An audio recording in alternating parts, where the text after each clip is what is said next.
Welcome back, ladies and gentlemen. Sorry for the break. It took a while. There was some very exciting games going on in round one, the 2021 Spring Split Varsity Playoffs. And ladies and gentlemen, we've got a good one. We're into round two. Actually, it's round two of the lower bracket. We've got Oxford Brooks Vipers versus BU&a Men.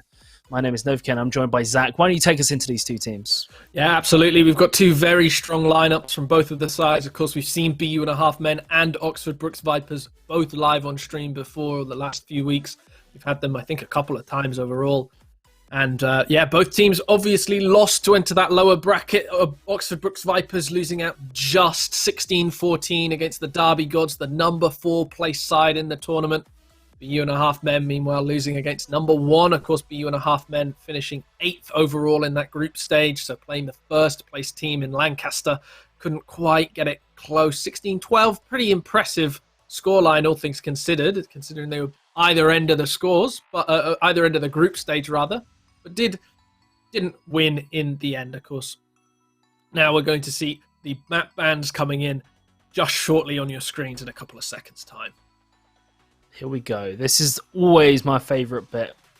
Oxford Brooks spanning out Vertigo. So just looking at what these two teams tend to go towards, Oxford Brooks tends to lean towards Overpass and Inferno. So they've played Inferno 4 times in the regular season and Overpass 3 times. So 70% so far in those two maps. So I expect that they're trying to pick something like that. There we go. The Inferno insta picked up. Nuke replied in, and actually Overpass will be the decider as well. So that actually favours, I'd say, Oxford Brooks quite heavily. But let's have a look at what BU&a Men have sort of lent towards. They lean towards Nuke, Overpass, and Dust 2. So they're going to be glad that Overpass is there and glad that Nuke's there. So I said, actually, maybe I called it a bit too early, saying Oxford Brooks Vipers won the map draft because Nuke and Overpass, they favour BU&a Men as well. Yeah, absolutely. Both of these teams, in fact, have very similar ban patterns. Brooks, they like to ban Dust 2, Vertigo, Train every single time. BU&a Men banning out Mirage, Vertigo, and Train every time. So we're seeing both teams hate Vertigo and Train. Neither of them want to play on it.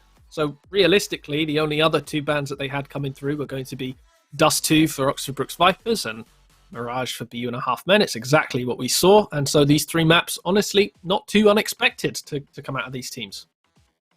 Now, Inferno, favourite map for Oxford Brooks Vipers. They've played it 4 times so far this season. And then Nuke, they haven't played it at all. BU&a Men have played it 3 times. So definitely a favourite map for... Both teams have got a comfortable favourite map in the first and second. Inferno leaning towards the Vipers and Nuke for BU&a Men.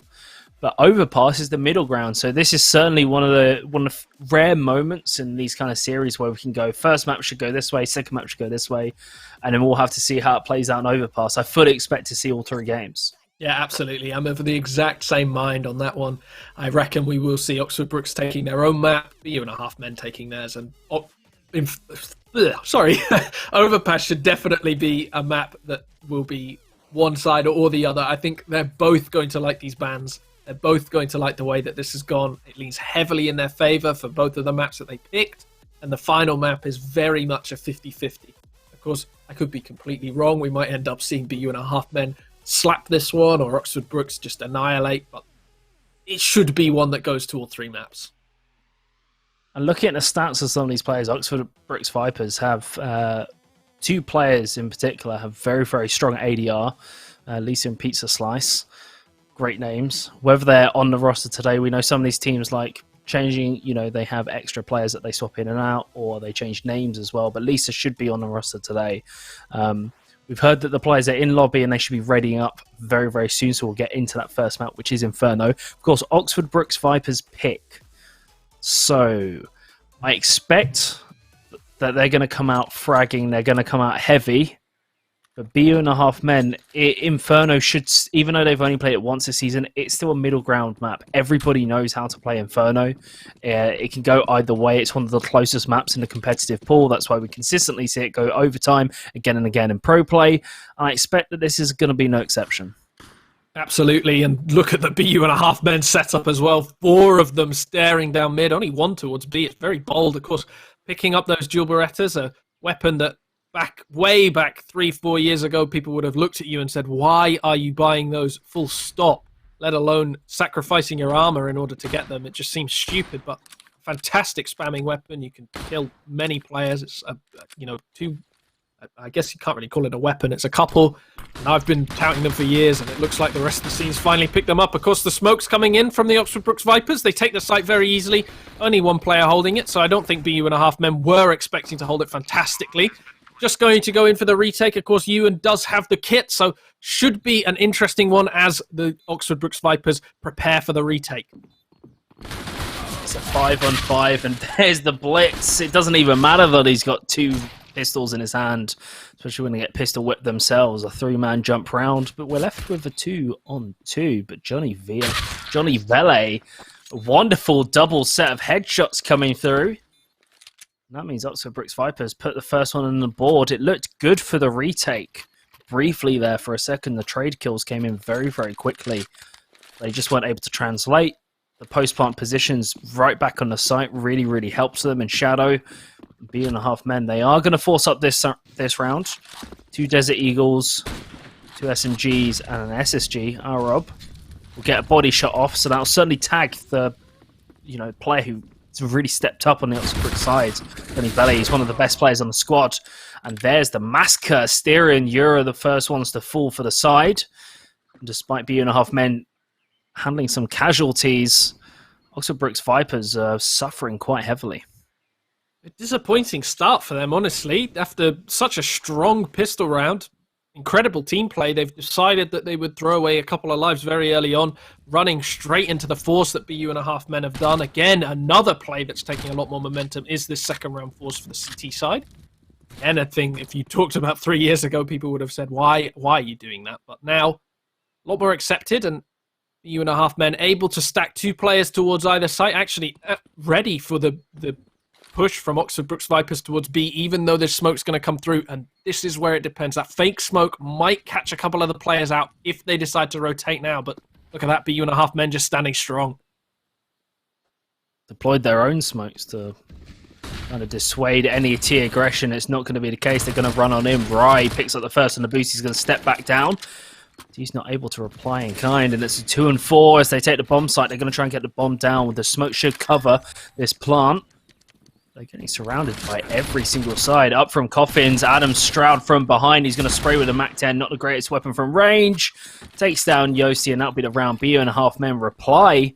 They reply with force. They bring it to a level playing field and shows why the force buy works. Yeah, very much so. It's one of those maps where the force buy is actually a lot more viable than any others. So many close angles. Those deagles, just a couple of shots in the body and you lose your life to them. So very good in the apartments, very good close range on Banana, especially around sandbags, that sort of area. And BU and a half men showing exactly why they can be so potent. Even though they're the 8th seed team coming in, the previous performance in the best of one certainly showed a rallying performance. 16-12 against the half-natty head tappers, the #1 seed going into the Varsity playoffs.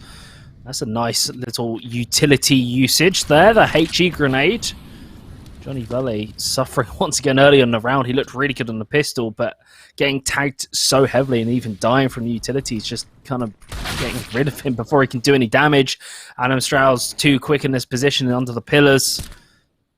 He kills the player into boiler, and he can kind of just hold this now. Asteria is going to swing on out. There is a teammate on the other side who should be able to trade on through. Arob and Ladder just make mincemeat at the Oxford Brooks Vipers side. Road is left, and he'll get taken down quickly. And only 1 casualty for the BU and a half men. Right out of the textbook that round. Very well played by BU. Making sure that Oxford Brooks Vipers can't take too much more ground than they're allowed, and keeping them in check completely. Of course, now a full buy coming out from Oxford Brooks Vipers, but still low on the utility. Only a Galil coming out from Asteria, and that nade is getting a little bit consistent from Urob. The Molotov as well coming in on top Banana, something that Oxford Brooks Vipers, if they know what they're doing, they're going to be able to be prepared for. Now we're going to see a push coming in on top Banana. trying to take the top there by Yura, and actually 3 kills all going in favor of Ray and Uwan at the top of Banana. Fantastic little duo play, and 3 players unable to get anything done. Urob looking for the impossible there with that one tap. Can't quite get it done, but does manage to spot out the player on top mid, Yosti. Seen and heard. They are now prepared for him, and Urob just taking that more backwards angle at Arch. Doesn't have to face, doesn't have to give away his life. Knows that he's got the time to play with. Yosti smoking him off. Might make him a little bit worried. Does make him waste a little bit of utility of his own. And Asteria now facing in towards Banana. Both players looking for the 2 versus 2. Favors the CT this matchup, of course, because the CTs have a little bit more to play with. They've got the cover. They're not going to be coming in completely unhelped, and especially with the utility left on the Oxford Brooks Vipers side, it's not going to be easy. This flash from Yosti maybe going to be quite big, actually pushing Ray off the angle very fast, and now coming in with the nades and coming in with the bomb. Going to plant it early, not even going to check the site. Of course, works out for them because BU.5 men all over CT at the moment. Flash comes in, kind of wasted in that area. Now pushing in towards Ray, but through that smoke, Ray's ready. Doesn't care if they're going to flash into CT. Not caught out by it. Ready for them to push through. Gets the double spray down, and BU.5 men make it 3-1.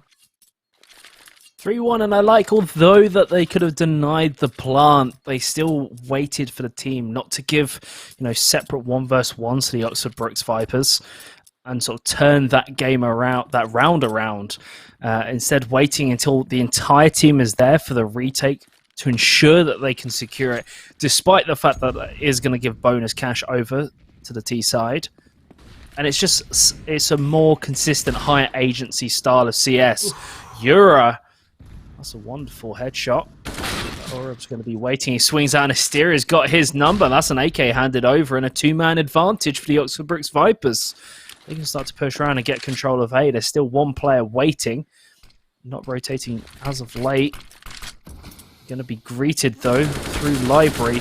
Ladder has to hold on here. He has to find more than 1. He tries to transfer the spray. It's not good enough. It's only good for 1. Rai can kind of just hold on there in Library, but 2 versus 3, they've got to question whether they're going to save it, and it looks like they are. BU.5 men not going to risk it, even though they could buy into this next round, and I compliment them for their safety in the last one. Maybe this is a bit too extreme. It's a 2-on-3. You've got utility, you've got kits. It is doable, but they're valuing the AKs more than potentially winning this round. 2 players, no armor on Oxford Brooks Vipers as well. It's a little bit of a strange decision. Of course, they don't know that the Oxford Brooks Vipers don't have armor at all, but it's something that maybe they should be able to infer. Comes with experience, I suppose, but BU.5 men opting to run away, and Oxford Brooks Vipers losing 2 players to the bomb there.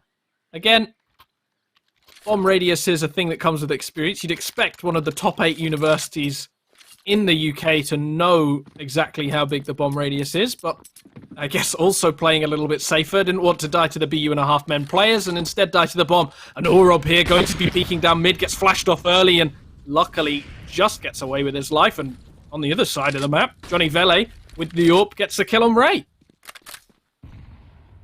And this time the Vipers, they strike first, sink their fangs in. First blood has been spilt. Vipers with top banana control, they can start aggressing towards B. There's 1 player alone on the site, that's Ewan. He can hold on, but he's been very accurate in trying to hold off these positions, and that's kind of what BU.5 men have not what we're expecting from stats-wise from some of these players. They're not the flashiest of styles. Adam Stroud is probably their strongest player, at least one of them. But the fact that they managed to really hold their own in some of these engagements kind of shows that they're ready for the playoffs. They've certainly been practicing, working very, very hard. And even with this man disadvantage, they're playing carefully, they're holding on. They're just waiting to see if the Vipers will strike at any particular moment. Adam Stroud kind of playing around Boiler. Finds a few pot shots off and rotates to the next position. He's going to throw some utility out. He didn't intend to flash himself, but that's going to be good for them. Yura getting taken down, and there's a full rotation by the T's with just 25 seconds remaining. They're going to go towards B site. And there's 1 player towards B, tasked with holding it themselves. Ewan by himself manages to get the kill through the smoke, actually. Very nice stuff, and calls for the rest of his team to start rotating in. Doesn't matter, though. RD kills Urub, one of the star players for BU.5 men. Now Adam Stroud, looking in from CT, actually passes over the AWP. Doesn't fancy it for the retake. Doesn't fancy himself with it. Styria might be able to catch the player on Banana. Actually does get ladder, and Adam Stroud can't get anything done. It's left on Ewan with the M4. Gives away his position by spamming too hard. Only 50 HP. 2 bullets away from death. And any of these players on Oxford Brooks Vipers wants to get the kill. All of them looking for him. Slowly shoulder peeking out, waiting for him to make a move that might be a little bit too aggressive. Not giving him these one-on-ones that he's looking for. I say that actually Yosti swings out to try and get away. Still turns and gets the headshot on Ewan, even though he had the advantage, takes the third round, and Oxford Brooks Vipers draw it up. Level playing field. AWP coming back out for Johnny Valet. He's been a little bit quiet. He found the opening kill, and he also had a very good pistol round, but other than that, the other 4 rounds that he's played, he's been kind of nonchalant, getting picked out fairly early, sometimes quite unfortunately. Very aggressive hold by the CTs towards top Banana. One behind sandbags, one playing the close angle. Should, in theory, be Molotov out. It's a very common Molotov spot for the T side. They're aggressing on towards A. There's no utility even needed. Brody's just going to sort of like push on through and spray. Bry's just waiting there. He's going to get tagged down eventually. I was about to say, maybe he gets killed. He throws the pistol over the wall. Maybe it's just, please don't hurt me. It's not going to be enough. He gets taken down, and Oxford Brooks Vipers finally pull ahead. Shades of Simple there, throwing the AWP over the wall on Dust 2, if anyone remembers that. Of course you do. It's a iconic play. This time, Ray echoing that, mirroring it with USP, except didn't have a pistol to get the kill with. But very nice stuff from Oxford Brooks Vipers. Minimal casualties in that round, and just setting up nice and normal. Orob, of course, looking towards that second mid connector, hoping that a player might misstep, make a peek there. And the teams are a little bit less clinical, a little bit less organized. They might fall into that trap. It's one that you'll see in every Face It pickup game, every single Inferno match that you do play. But early on, RD taking that half damage on the Banana. BU.5 men will be happy that their nades are working out on that position. Definitely going to be happy, but Rye's just entrenched in that sandbag position. And Adam Stroud's been dominant at top middle as well. Even though the site's going to be picked out, he's going to be double swung. He's looking the wrong way. Euro picks him off, and that should be the round. I highly doubt BU.5 men are going to go for this. They'll instead choose to save the weaponry. The question is, will the T's try and hunt it down? I don't think so. Economy's in a good enough a spot that they could do it. But choosing not to. And instead, bomb's going to go down now. And Oxford Brooks Vipers will move on to their 5th round of the half. Of course, this is their pick. It is, of course, a best of 3. So this is a marathon, not a sprint for these two teams. BU.5 men can upset Oxford Brooks Vipers on their own pick. That is huge for the series because they're going to be going on to Nuke for the second map. And Vipers have not played that yet. BU.5 men have lots of experience. So it will definitely be a rough one for the Vipers side. Unless they've, in their back pocket, they've prepped it. We'll have to see. It doesn't look like they're going to get hunted too badly. There's one Eura is coming up, and it's if he comes in into the church, into construction, he's deciding against it, the timing. Ryan might find his head. No. Skips to the next round just before we can get any action. And there's the 5th round for the Vipers.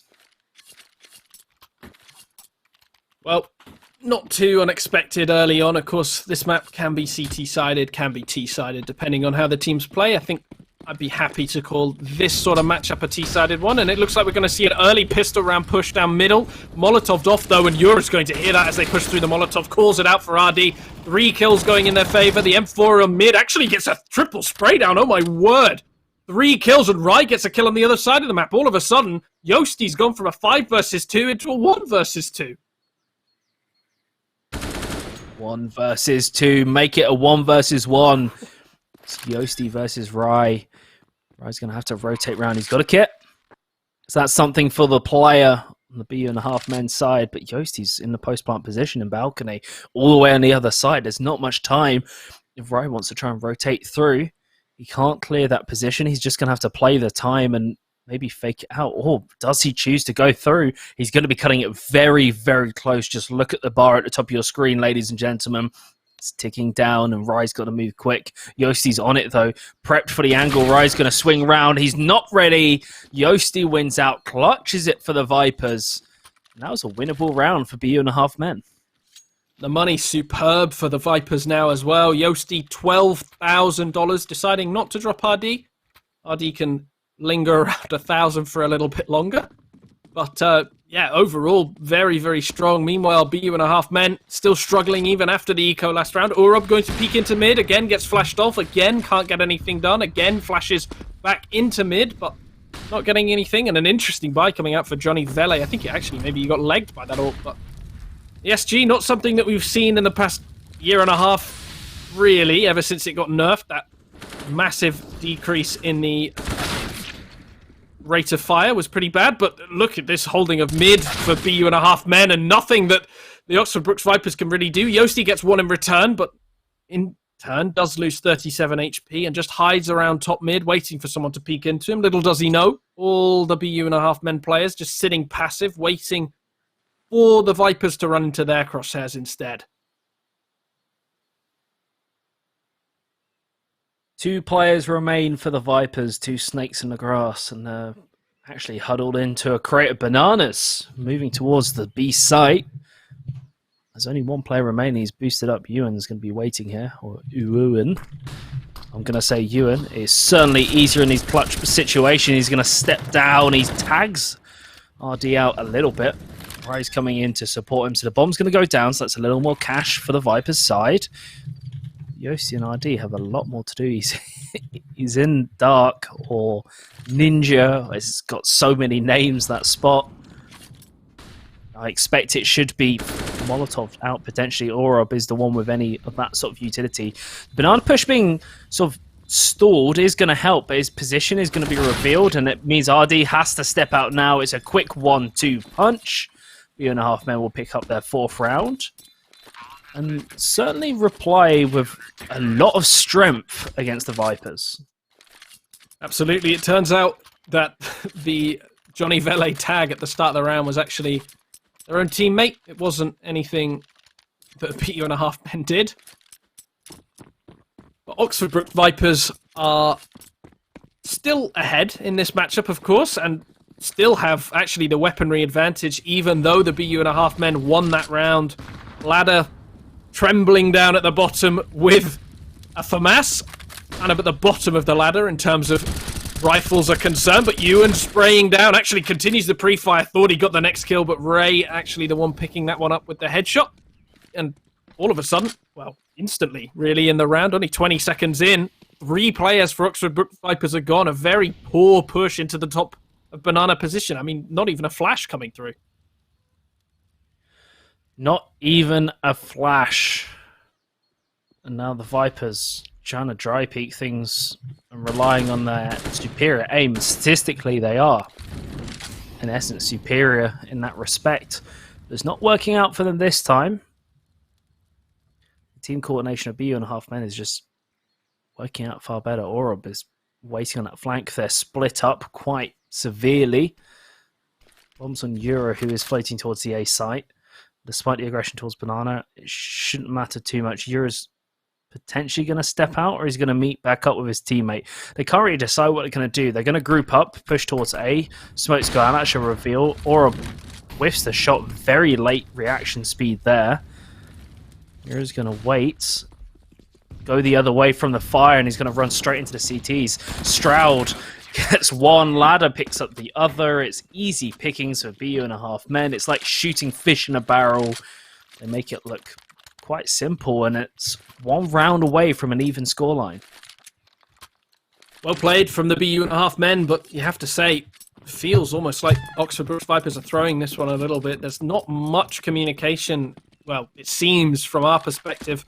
None of them doing too much in terms of flashes or smokes or anything at top banana. The same utilities coming out round after round and not working out for them. That flash hardly doing anything there. It's bouncing off the wall, doesn't do anything. It's not a pop flash, and it's the sort of thing that a team of this level team in the top 8 of the University League. You should be thinking they're able to flash into top banana, able to flash top mid, but just these same flashes round after round after round that aren't really working anymore. Isn't working. Orob's going to be waiting. He whiffed last time. He doesn't miss a second time. Yosti goes down. Yura immediately trades. He's going to be holding on. Rotates back towards sandbags. And there's the assist with the flash as well from Ewan. You can see how much more consistently B&a-half men are using those flashbangs in comparison to the Vipers side. But the aggression towards A might be too much for Ladder to hold. No, he finds the first, not the second. Stereo will get that one. Ewan's got the long angle, but he misses the head. He doesn't choose to shoot, but his position is being revealed. With the smoke going down as well, he'll just have to wait for his teammate to come on round as they drift towards their post-plant positions. One right on the bomb, John Velele and Asteria in co. Velele. Velele. Had a bit of flair. Rai and Uwuan are going to be pushing onto the site. That's a really nice Molotov. Johnny's just going to be burning.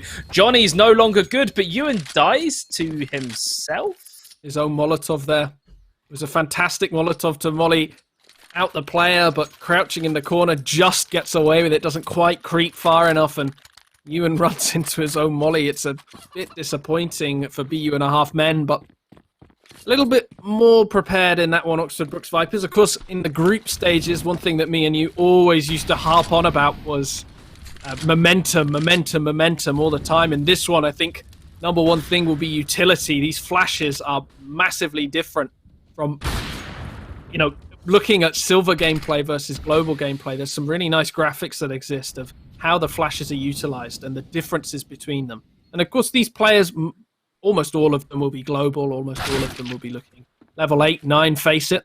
And so you'd expect them to be a little bit more coordinated, a little bit better with these flashes.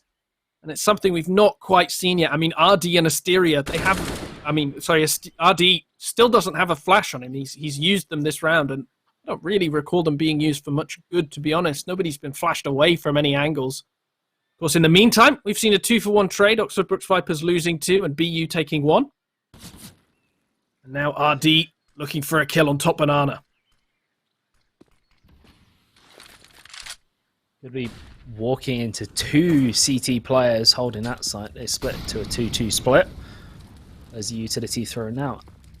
It depends how much more there is that remains. It doesn't look like at the moment. Strouder's not there, the only one really with any hard utility. Orob throws what he's got, a HE grenade, and that's the site given over. And try and play aggressively, see if any T's peek a little too far out. Bomb's been planted, he jumps up. I don't think he tagged him, and that's unfortunate. Rai goes down as well. He's hopping all on up. Yura RD make it look pretty easy, and Ladder's left in a 1 versus 2 clutch. And he might have to just push through the smoke. The Molotov goes out into secret to try and hold it on. Asteria trades on back, and that's just simple for Oxford Brookes Vipers. It took them a while to get going. They certainly are showing up now, and so at least they're positive for the half with 8 rounds. And a little bit money-related problems on the BU&a-half men's side. None of them more than 3,500, so they're ecoing into this one. We're seeing a Deagle, E250s, nothing more. Rushing down into mid, Adam Stroud, of course, not really backed up by his teammate. Doesn't matter, still gets the headshot. And very surprising for a play like that to come out alone, but still gets away with it. Boosting on top banana, and Rai looks for another kill. Can't get anything done, and Oxford Brookes Vipers honestly holding these angles very impressively. Ewan, the only one left on top banana, actually dies out, and now it's all on Urob on top mid. Yosti won't let anything occur, just takes him out. Nice clean round for Oxford Brookes Vipers, 9-5. And here's the question. Do the Vipers finish the half and double digits? The BU&a-half men reach their 6th round. Full gun round coming in. AWP has been bought for Orp. He's the AWPer for this side, and one of their top players as well. Sitting with the highest KD for the team at 1.15 and showing exactly what he can do. RD is the one who falls. Rai follows up as well. This fantastic team play on the banana sort of hallway. I say outside hallway, the outside path. Down that hallway, the flash sort of stems any kind of aggression. Ladder can aggress towards them. Mysteria is going to be peeking out potentially out of Boiler Room. But look at the CT hold. There's players already to back up every single other teammate. So if anyone falls, there will always, or in theory, should always be a trade kill coming through as long as there's no whiffs. Adam Stroud rotating back in his positions, and it's a very secure setup, but it will be a push by the Vipers. Absolutely. What they don't realise is they're running into a 3-stack. Of course, a standard setup for the CTs to be running, but a bit more difficult than taking B, I tend to find. Orub, though, holding from the site. Ladder takes down Yosti early on. Asteria trades with Adam Stroud, and Orub finally getting into the game. The AUE of Yura not quite getting anything done. And BU.5 men rack up their 6th round on the board, take it to 9-6. Like I said earlier, a little bit T-sided, I feel, this matchup, so 9-6 shouldn't be too disappointing for them, and they should be able to make this a really competitive first map. And for BU.5 men, every single player, apart from Ladder, is currently positive with either an even KD, 1-1, or higher in the case of Rye. And actually looking at the stats, only really 2 players have above a 1 KD. So, a lot of the players, at least 2 of them, Rye especially, and Adam Stroud, are playing above their average, above their performance. And it certainly shows. Yes, the scoreline is in favour of the Vipers. But actually at this level, we tend to see that T-side teams on Inferno sort of have the advantages because they can get their hands on the AKs more readily. They're more readily available. But when you've got the USPs, the one-shot weaponry for the CTs, it's just too strong. B-site is given over, but the full rotation is coming through. There is a raid boss going on with the P250 and Orub, their star player.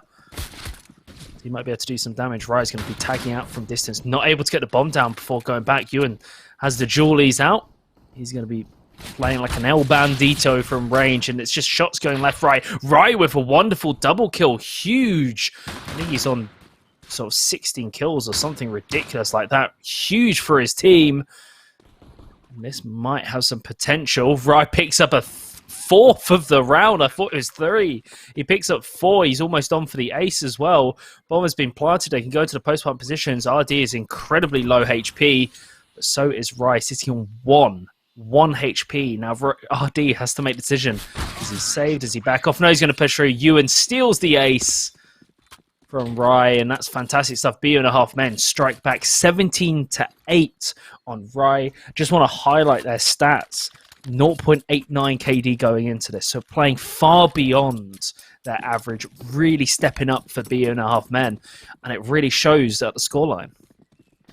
Absolutely, and on the other side of things, Oxford Brooks Vipers hardly performing really individually at all, but scorelines on their side, individual stats don't mean the world when you're winning. Of course, I think I'd rather be on the team up 9-7 than being the player losing 9-7 with almost 20 kills. It might feel a bit worse. But like last game, Bath A, Rico had a fantastic game and just didn't translate in the win. So CS is a team game, and Adam Stroud is opening up for his team. He's looking for that 3rd. Oh, a little bit of a whiff from Mac 10 can get a bit tricky sometimes. Orub just body shops RD. He's got no armor. So although 1 person fell, still 2 remaining for the CTs. They shouldn't be able to do any real damage if they can pick up. I was about to say if they can pick up any weaponry, but it's not really worth picking up if they're going to buy next round anyway. The Styria can kind of just go for this and see if a miracle happens.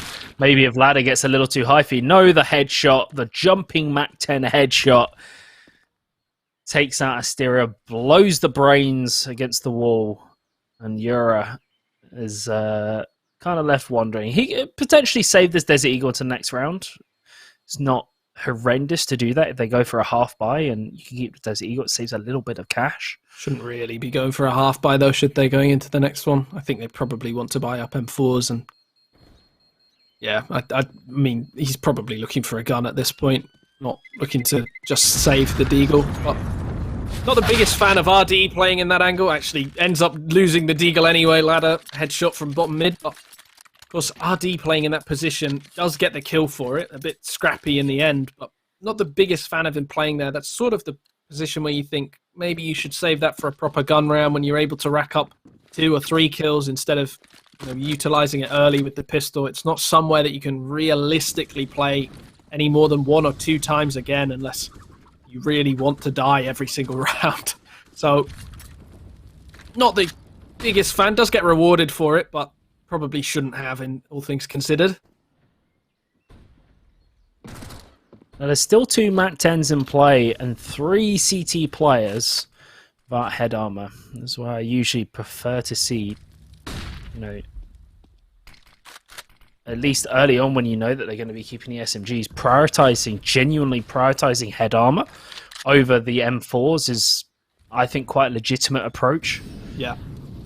These MAC-10s, you just invested heavily into this round with the M4s, but that MAC-10 can literally jump and headshot you and you will die instantly. And there's just nothing you can do. And at least you could buy more utility. Armor, Desert Eagle, full utility. It's a lethal combination. It's certainly effective. Johnny Vele, though, he doesn't... he is one of the players with head armor, but it's not going to matter when he's walking into AK-47's one headshot and he's dead. Ladder gets tagged very, very low. So B.5 men certainly getting dismayed in their approach. Johnny Vele even goes for more, and he'll pick up an AK for his troubles. He wants the ace. Look at him. He's running for these kills. He's only got 19 HP, and he's looking for them. Actually gets another one on you, and going for the final one. Can't quite get it done. Right.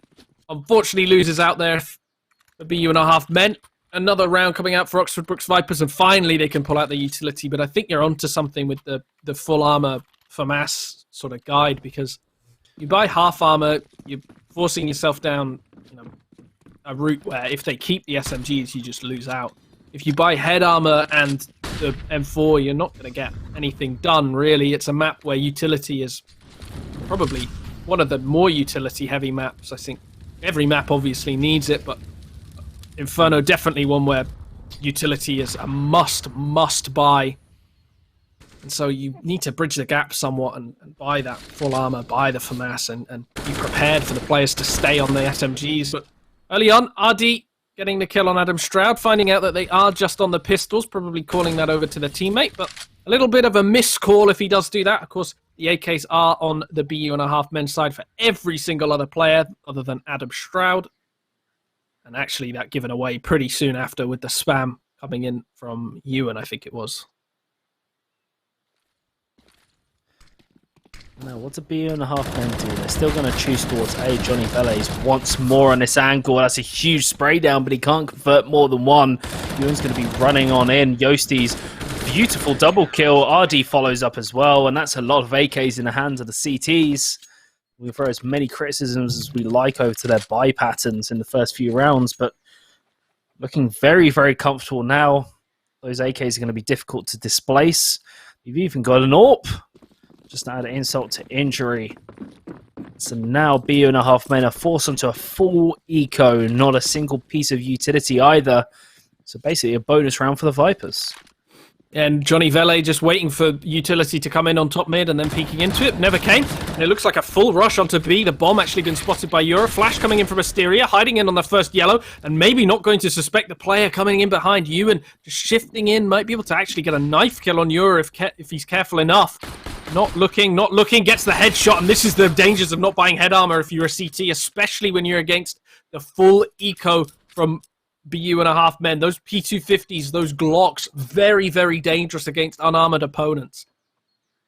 But Ladder just going to give us a little bit of time to talk ourselves, probably having a chat with the team about what's next to come, taking this as a quasi timeout. Of course, each of the teams do have 4 30 seconds timeouts, which we haven't seen yet, but using this time instead just to chat through exactly what's coming for the rest of the team.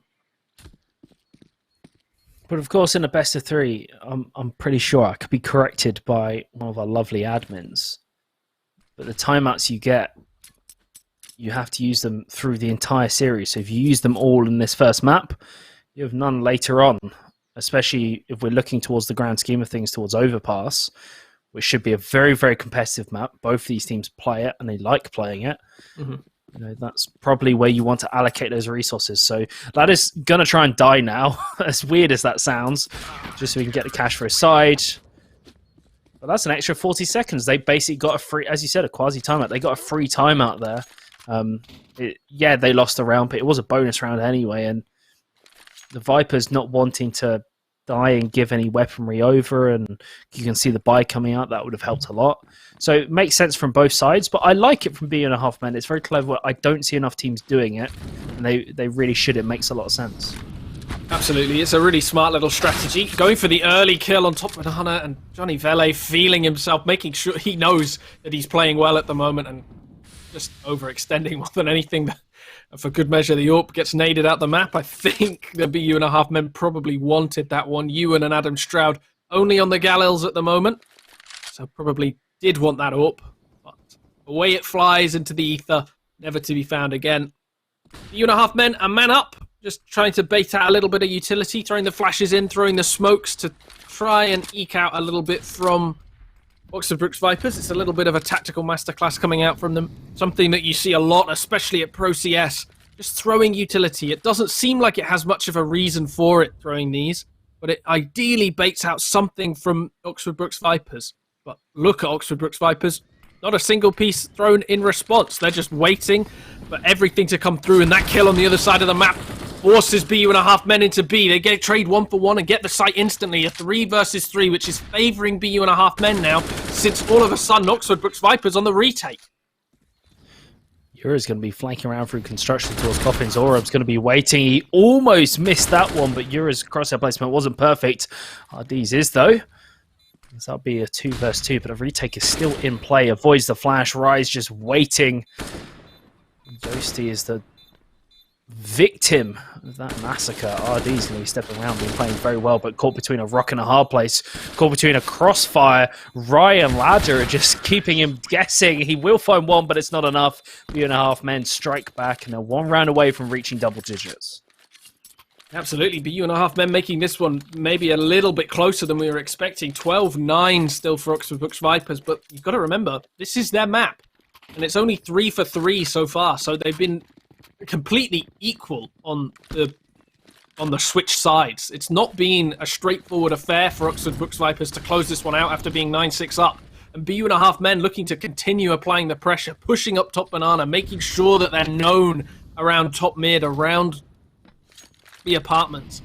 And so Oxford Brookes Vipers have no solution other than to back off, give away the map control, and release some of that info that they've got. Despite the weaponry discrepancy on the BU.5 men's side, the fact that 4 players for the Vipers don't have head armor, you've got UMP and a MAC-10, that can do a lot of damage. We said it earlier, it's such a sufficient weapon if you don't consider the possibility of them carrying the MAC-10s later into rounds. I don't think they'll expect it from this point. It doesn't matter in the case of an AK-47. Ewan blows the brains out of Hysteria. Yura's going to step out. That's a big double kill. Certainly exactly what that player needs to do in that situation. So 3-on-3, but Ewan has been severely tagged for BU.5 men. We're seeing a similar situation. Bomb will go down, and it's up to the Vipers whether they do the retake. Economy's not in a great position. They could choose to save. But knowing the fact that the Vipers are quite an aggressive team, I'd imagine they try and go for this. They are trying to position towards the smoke and going to swing out. Ewan's waiting to see if there is a boost up. He's going to read it, but he gets beaten out by RD. A fantastic one-tap. And Adam Stroud, Ladder, going to have to try and recover this for the side. RD is the first one to be slain, and the AWP just running into sight isn't good enough. Yosti's kind of tapping the bomb and wondering where the other player is. Ladder is once again in the dark. Steps out from the shadows and decapitates Yosti to bring BU.5 men to double digits, and within 2 rounds of starting to even out the scoreline. Oxford Brookes Vipers there, if they'd have just backed off, if they'd have saved into that round, they would have been able to buy in this one. Asteria had enough to pull out probably a FAMAS, full utility, head armor as well. Eura enough for half armor, M4, no utility, and of course the other teammates could have dropped, but instead forced into a situation where all of them are on 2,000. Next round's not going to be an easy buy either. And look at this from Rye as well, looking to just farm the kills with the MAC-10. Knows that the Oxford Brookes Vipers team are low and knows exactly how much they have on their side. It's whether these close angles can be exploited by the Vipers. Looking to play close. You can see them on long on that mini-map as well. One of them playing bait in the corner. Then on apartments, one of them hiding in a corner as well. It's just waiting for these BU.5 men players to overextend, go individually, and accidentally put this into potentially an advantage for the Vipers. 1 minute left on the clock. That Mac 10 being kept by Rye as well. At least he bought it this round, and again, a very intelligent buy. He knows that they should be in an eco. Should be easy pickings. Adam Stroud and Ladder open things up, and CRD from range is just being picked. That's how devastating the Mac 10 could be. Ladder kind of whiffing a little bit. Suddenly he's within one USP bullet. A breath of wind can knock him out as well. RD eventually falls to US. Ladder calls on for reinforcements. Asteria can do some damage, but with the way the money is currently sitting, good luck to save this armor, or is instead going to try and go for it. Could try and look for Adam Stroud's weapon. It's kind of questioning where they might be. I would like to see Asteria save here, but looks like they're going to go on towards the site. BU.5 men, though, this should be their round. They'll move on to 11. Okay, they're just holding for exit frags. That's fine. Could potentially go for the ninja defuse, maybe? No, not going to be the case. Ewan, quite enough time. He's waiting. I didn't see if they had a kit or not, because I was wondering if they could just kind of sneak around. You often see, because of the explosion radius and the fact that if you're not enough HP, you can get killed going into the corner near pit. So sometimes you see full teams just rotating off towards CT, and the amount of times I've seen like a 1 versus 5 ninja defuse is actually surprising on specifically on a site. It can happen if you're just not aware or conscious, or you think someone is holding on to it. Speaking of holding, Yura's trying to hold on to Banana and gets wide swung. A Ferrari peak if I've ever seen one. Ewan takes down Yura. They're not going to aggress towards the B site just yet. With that story, it felt a little bit personal. I could feel you. I see why you're not playing CS too much these days. Just with that one. But, Oxford Brooks Vipers already a man down, already very low on utility on the RD with the smoke Molotov flash combo. No flashes actually left on them. Asteria holding top Banana as well. 2 of the players running in, managed to get a kill for their troubles. Ewan loses his life, a player that's been playing remarkably well for his impact in these games. You can see on the roof there, RD looking for the kills. Adam Stroud has managed to push his way, brute force his way into long, and this can be really concerning for these players. Ladder, though, pushing out of apartments, has been trading 1 for 1 so far. Only 2 players alive for either side and advanced on the A site. But look at this. Oxford Brooks Vipers rotating into A. Meanwhile, we're seeing a full push in from Rye with the bomb, checking all over the site, making sure that it's completely clear, not going to stumble into any of the Oxford Brooks Vipers players, and finally they're tagging onto it. The smoke going down on CT's made them aware. Asteria having to rotate all the way in, but Ladder sneaking in behind, and this has been a very messy round in terms of positions for Oxford Brooks Vipers. BU.5 men have carved them apart, and they don't know where to look anymore. The B site is obviously a weakness for the Vipers. Not really able to get anything going. Asteria is taken out, and RD is left in a 1 versus 2, but his post plant is really strong. The smoke is actually working in favor of the Vipers. It's spraying through. He's going to try and stick the defuse right there, and that will equalize the scoreline. BU.5 men are not going out without a fight. And of course, remember, this is a best of 3. This is Oxford Brooks Vipers pick. It's Inferno, a map that is one of their favorites to play. BU.5 men don't tend to play this map as much, at least in the new regular split in the group stage. The next map is Nuke, a map that the Vipers do not play, or at least haven't played and shown us. BU.5 men love that map. And so we said right at the start, if Vipers aren't able to secure their own map, we could well see it going all 3 games. However, if BU.5 men can legitimately upset them, this could be a swift 2-0 for the Vipers if the BU.5 men are able to do it like they are now. Euro being first to 4, and BU.5 men are looking to actually pull ahead in this match. Absolutely. And Yosti searching for a kill in top of apartment. Might catch him unaware, but Ladder ready for that push. The Deagle not able to get any of the kills that maybe it's known for at that close range. RD hiding in reverse boiler as well. Just going to push forward. Sorry, boiler rather. And slowly peeking in. Actually might catch out Ladder as he goes for the kill. Just timing not quite working out for him either way. Making noise, backing away. Meanwhile, while all this is happening, 4 players running in. Asteria left alone with the P250 on the site. Ewan easily takes him down. And it's left on RD, everything on his shoulders and nowhere near the bomb site whatsoever. RD, a 1-on-5, a Desert Eagle and a Dream. Rye's going to be hunting. Doesn't want to give away any weaponry, especially such a crucial point. So you can just hold here, just in case RD gets a little too high for you, a little too ambitious. You can take him down, but BU.5 men are going to push through, get another round win. They're going to go on to 13-12 on Oxford Brooks Vipers map pick. They're going to rotate towards him, but I highly doubt any should push up the alley towards him. Especially with the timing, he's going to back off. And they're going to be disciplined, just sit there, not going to expand too far out, not going to give away any weaponry. RD survives to live another day. The top fragger for the side of the Vipers. But then you look on the opposite side, Rye just having a fantastic game. I highlighted it before, but playing beyond the average statistic that this player usually plays at. And it's just really huge for the team. And BU.5 men, partly because of Rye's performance, is in a position they're currently in. Absolutely. And Urob, usually the player that's highlighted for BU.5 men, but, you know, he's doing well enough. It's not like he's performing poorly, but Rye completely stepping up so far. As well as this, Oxford Brooks Vipers, they've not really been given a chance to get into the game economically from the CT side. Every single other round, they're buying up as heavy as they can. They're throwing all their nades incredibly early. And then just losing the round, and they forced into an eco round, and then another buy that's a little bit strained, and then another eco round. And it's led to this point where BU.5 men not just massively up in the half now, but also massively up in, well, not massively up, but up in the game. With 55 seconds remaining, though, pressure is mounting. They've got to make a decision on where to go. Usually they're able to find some kind of entry kill. They've been preferring this B site, and it's certainly been a weaker side for the Viper side, and that might be because number 4, Johnny Vele, likes to rotate quite quickly off the site.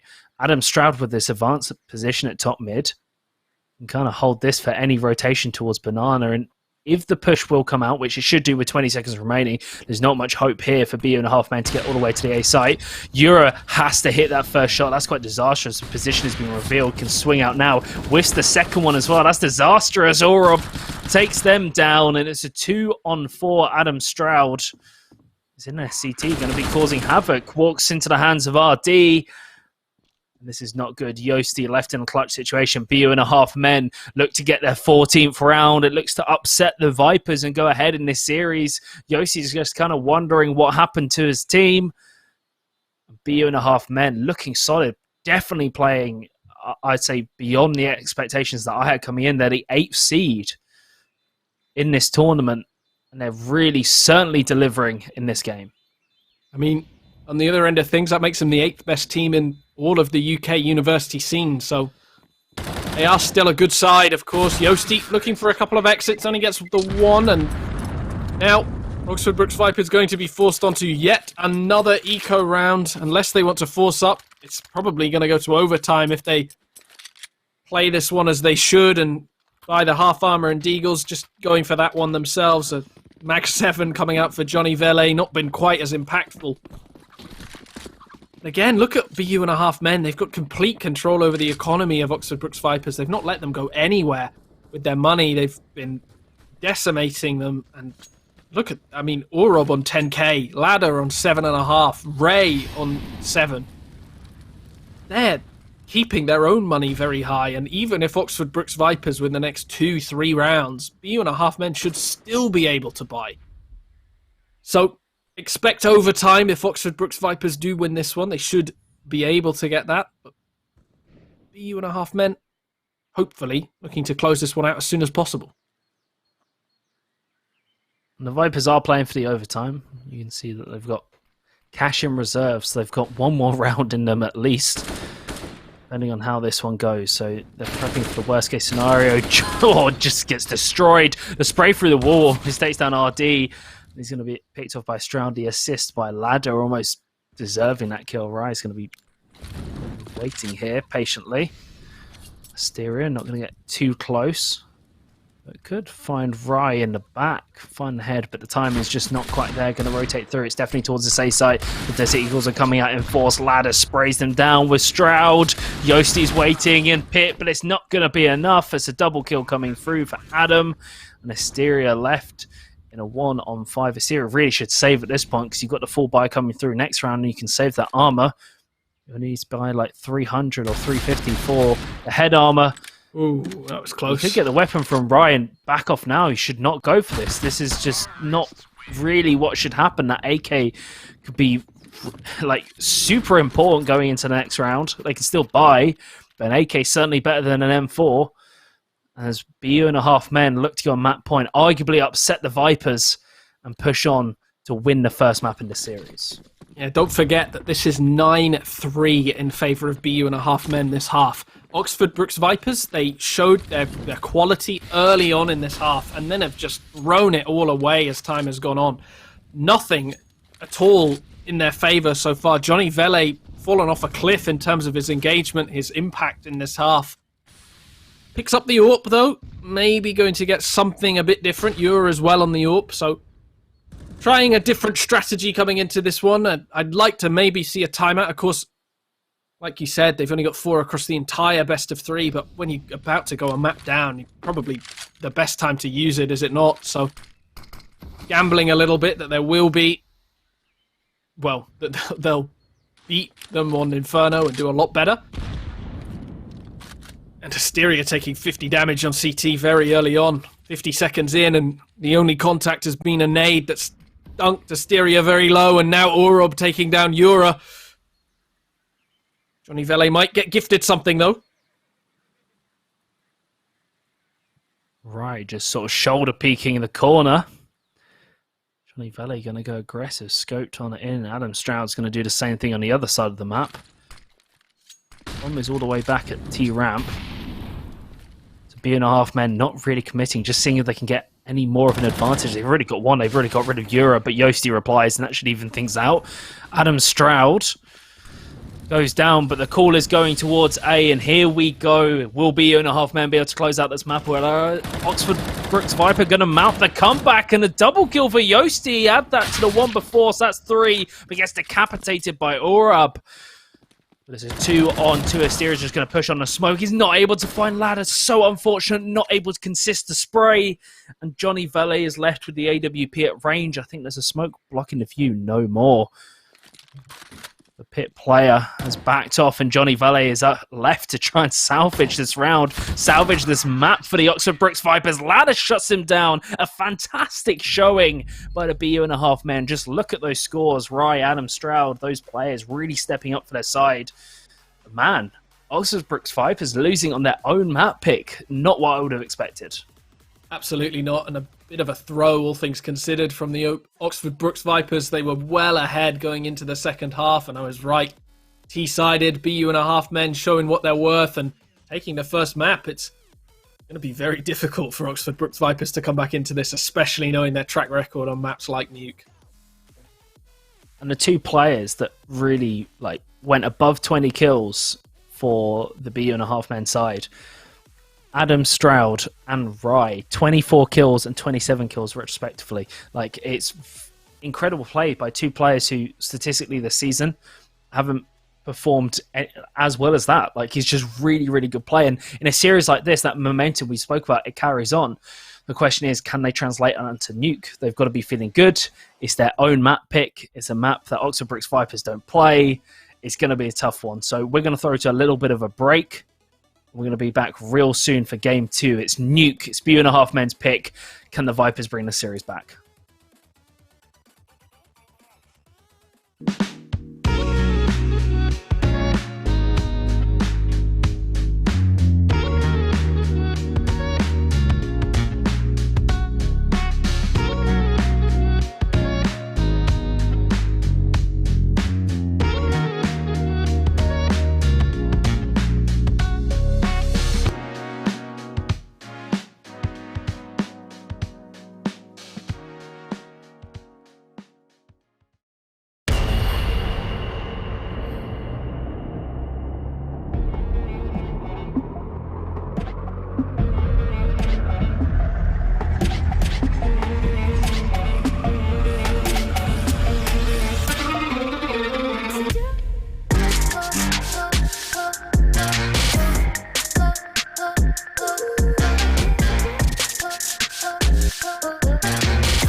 Welcome back. It's week one of the Varsity playoffs at the 2021 Spring Split Amazon University Esports CSGO tournament, brought to you by the new one, of course, our lovely partners, Twitch Student, Unite Students, and Logitech G. My name is Novk, and I'm joined by Zach. We had a very, arguably an upset for our first game. BU1.5 men managed to defeat Oxford Brooks Vipers on their map pick, Inferno, and we're about to move into Nuke.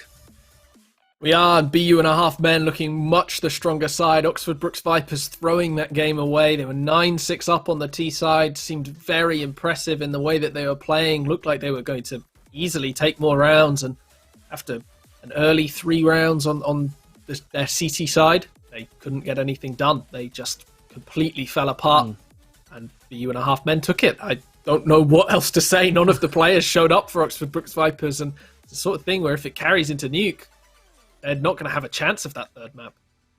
And the stakes here is this isn't upper bracket game. This is double elimination in these playoffs. And this is lower bracket. This is an elimination series. If Oxford Brooks Vipers lose this next map, they will go out of the series. Their playoff hopes will be dashed. BU1.5 men live to fight another day. And as it goes, Vipers are the one in trouble here. Yeah, absolutely. And it doesn't even matter that Oxford Brooks Vipers finished ahead of BU1.5 men. None of that matters in the group stage. All that means is that they played against the top team in that first game that they played, that best of one, to determine whether they hit lower or upper bracket. And now, whoever loses is out. Those best of threes, they mean a lot in this lower bracket. There's a lot to play for. And if Oxford Brooks Vipers lose this map, they're just completely gone. Let's have a look at that bracket as well, and so we can give you guys a visual of what we're talking about. You can see the opening in the round one will be best of one. See the Half Natty Head Tappers defeated BU1.5 men. A very close game, 16-12. Derby Gods, 16-14, sending our lower bracket player team, Oxford Brooks Vipers, into lower bracket. UEC Stags beat back 6. Buffet, the game that we cast earlier, lost to Swansea Storm White. You can currently see the 2 series we've got in the lower bracket. BU1.5 men versus Oxford Brooks Vipers, 1-0 up for the BU1.5 men. But as we said, it's loser's bracket.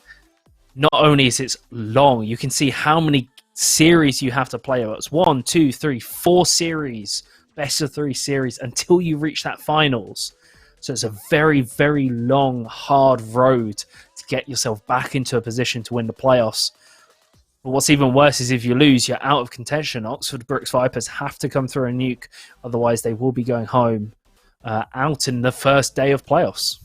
Yeah, it's absolutely punishing, this route through, especially just losing that first game really impacts you later on. You've got to win a lot of games to win that. I mean, I think at least, 2, 4, 6, 8 games to just get to the finals. You can't, that's at minimum there. So very difficult for Oxford Brooks Vipers, and it can't be good for them to see that they're 1-0 down. Even if they do win these 2 games, now it's pretty unconvincing in the manner that they played the first one. And so later down the line, there might be doubts about how they'll play. But getting ahead of myself there, of course, BU1.5 men up at the moment. Oxford Brooks Vipers, the team we expected to win that map, but they did not. And now BU1.5 men definitely go into this one with an advantage.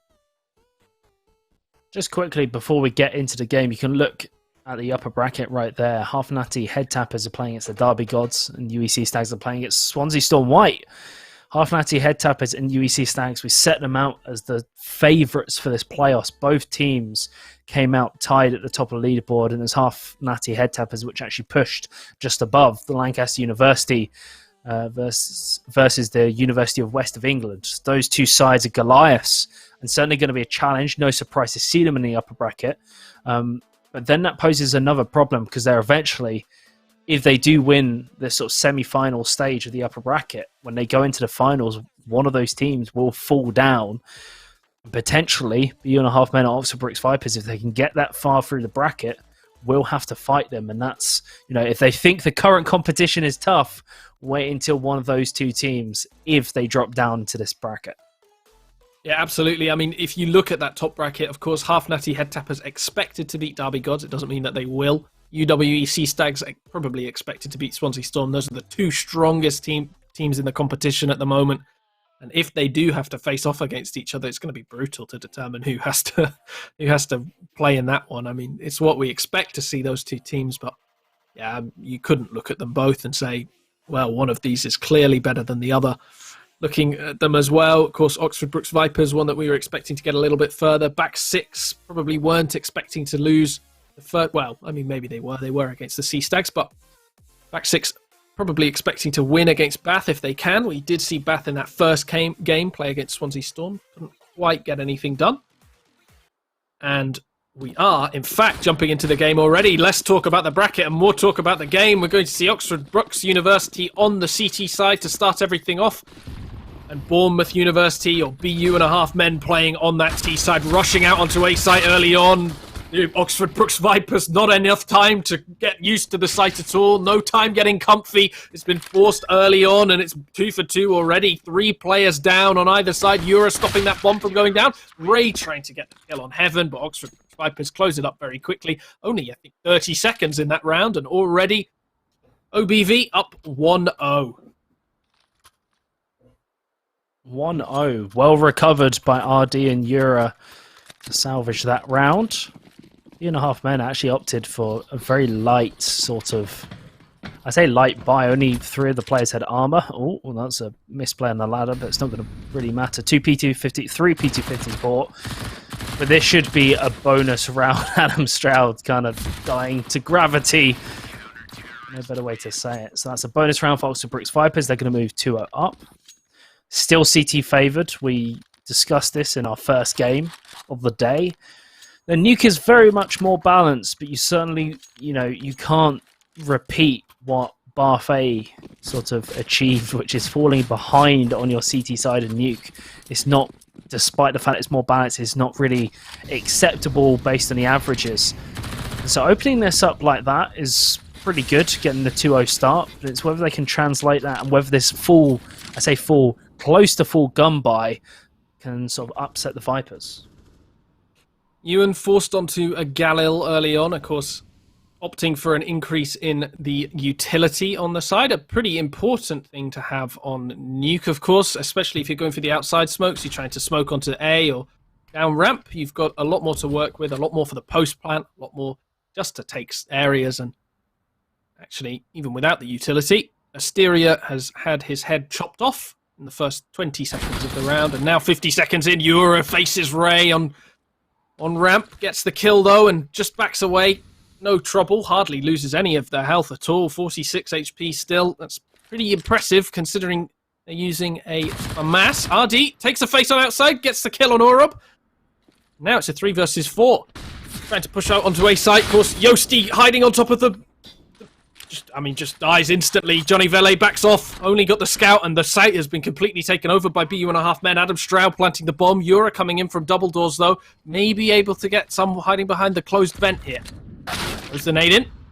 Actually, Adam Stroud comes around the corner, rips off a head, and none of the players discovered other than Adam Stroud at the moment. 29 HP, still holding that vent though. RD can't quite get up, and Johnny Vele in a really awkward position with a 5-7 and a scout. Probably should save, but just going to push in. Thinks that he can get away with it. Ewan hiding behind the vent finally comes into play, gets the kill. Adam Stroud as well, tagging in with a little bit of help, and BU and a half men post their first round on the leaderboard. 1 on the board on their own map on Nuke, Bournemouth University. They start to get things going. Oxford Brooks University, they're the ones who really, really need this map, and it's not going to be easy. We talked about the stats earlier on. This is very favoured playing-wise on this map towards BU and a half men, having played it 3 times this season, the most of any map so far. So certainly comfortable on this, and even if they go down on their T side, it shouldn't phase them too much. They've got the experience. For the Oxford Bricks Vipers, the question is how well do they know what strats they pull out? So far, their CT...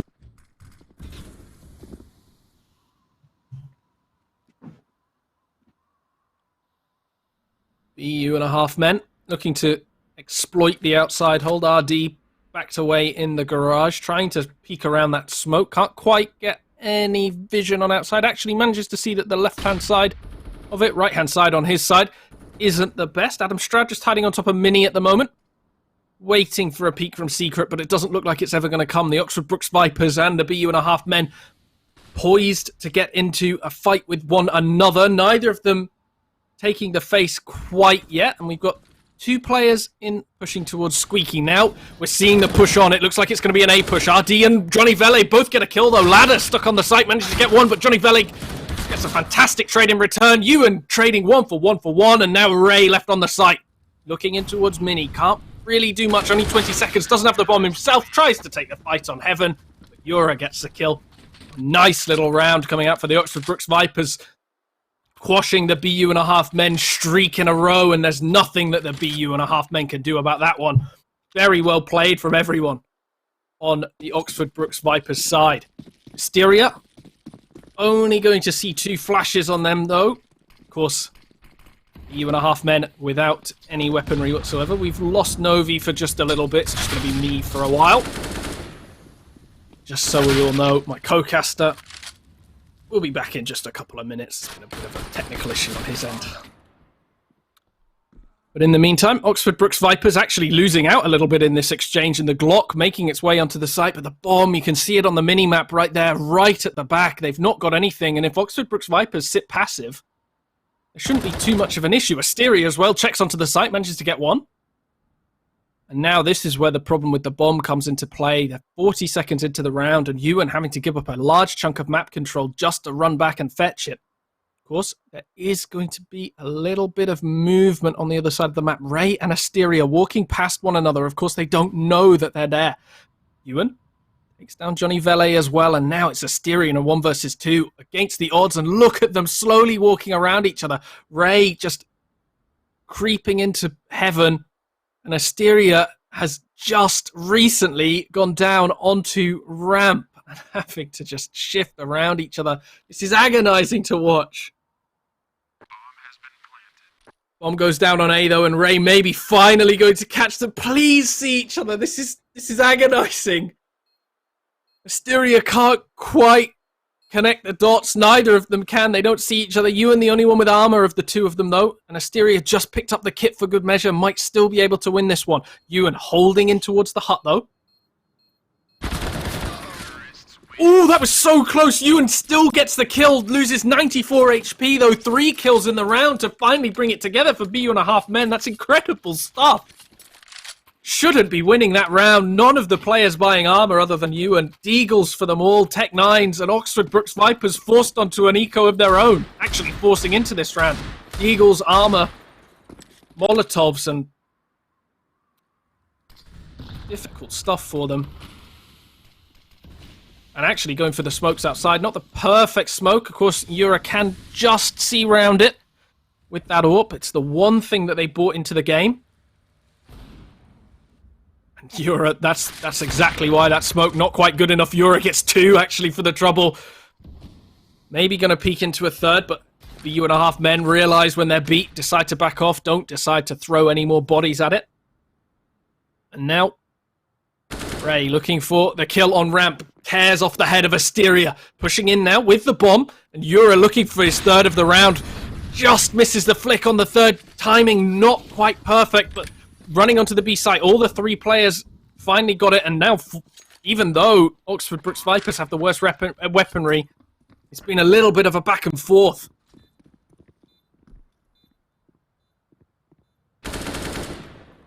Going in for the retake, Ray gets the kill on Johnny Vele early on. Yosti, open this door, so obviously the BU.5 men are ready for them to push through. RD might catch them out a little bit by coming in from the ramp, but looks like they're set up very well. Ewan just holding for this door. The AWP coming out from Yura gets his 3rd of the round, looking for the 4th. Ladder does a good job there. RD doesn't have a kit, so probably not going to get anything done. Just looking for the kill on Ray, trying to take the money out of their hands, trying to steal the weapon away. Decides to run away. Let Rai die to the bomb, but of course, Rai, the radius isn't quite as impressive as it was before. RD looking for the kill on the site. Rai runs out of money, and then no one has any idea what's going on. All I know is that BU.5 men tie it up 3-3. Oxford Brooks falling behind once again, and they're going to have to eco into this one. None of them able to buy as much as even a pistol. Yura the only one pulling out a deagle, but USPs for Johnny Vele and Yosti, a P2000 for Asteria may as well be the same thing. Hardly does any more damage whatsoever. Just hoping that they can get away with playing the short-range angles, giving away their weaponry, though, with that deagle shot. And now, if BU and a half men know what they're doing, they should play a little bit safer. Of course, if they go outside, Oxford Brookes Vipers have the ability to shoot from range, get those headshots. If they do manage to get away into the A site, there's those close angles. That double shot potential can take them down. You never have any idea whatsoever.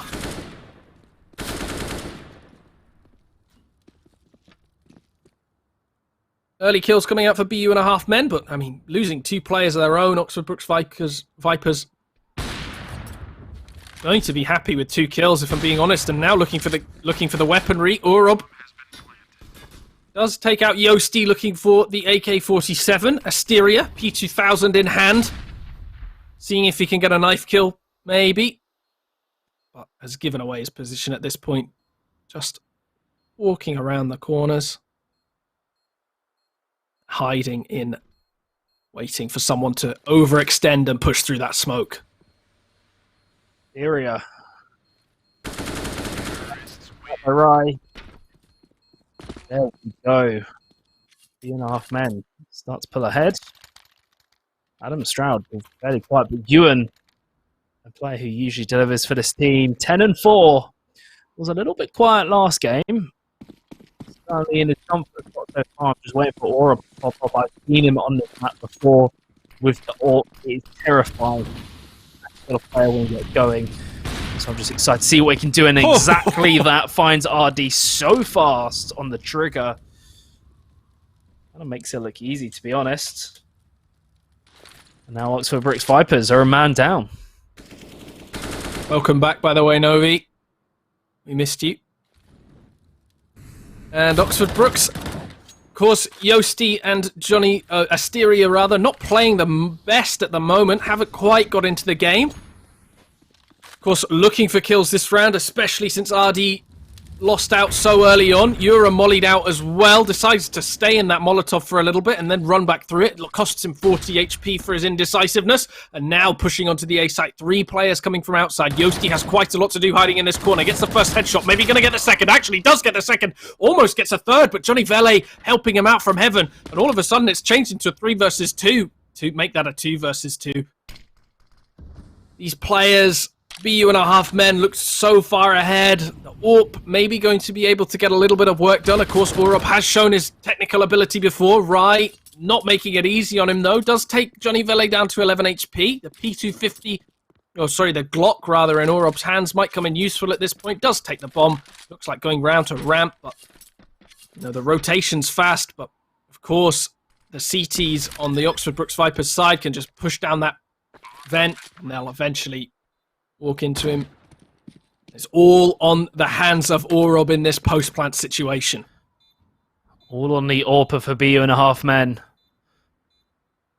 He's tucked behind the little cubby hole, the shadow position, and he's going to wait patiently. He'll get the information cue that the doors are open.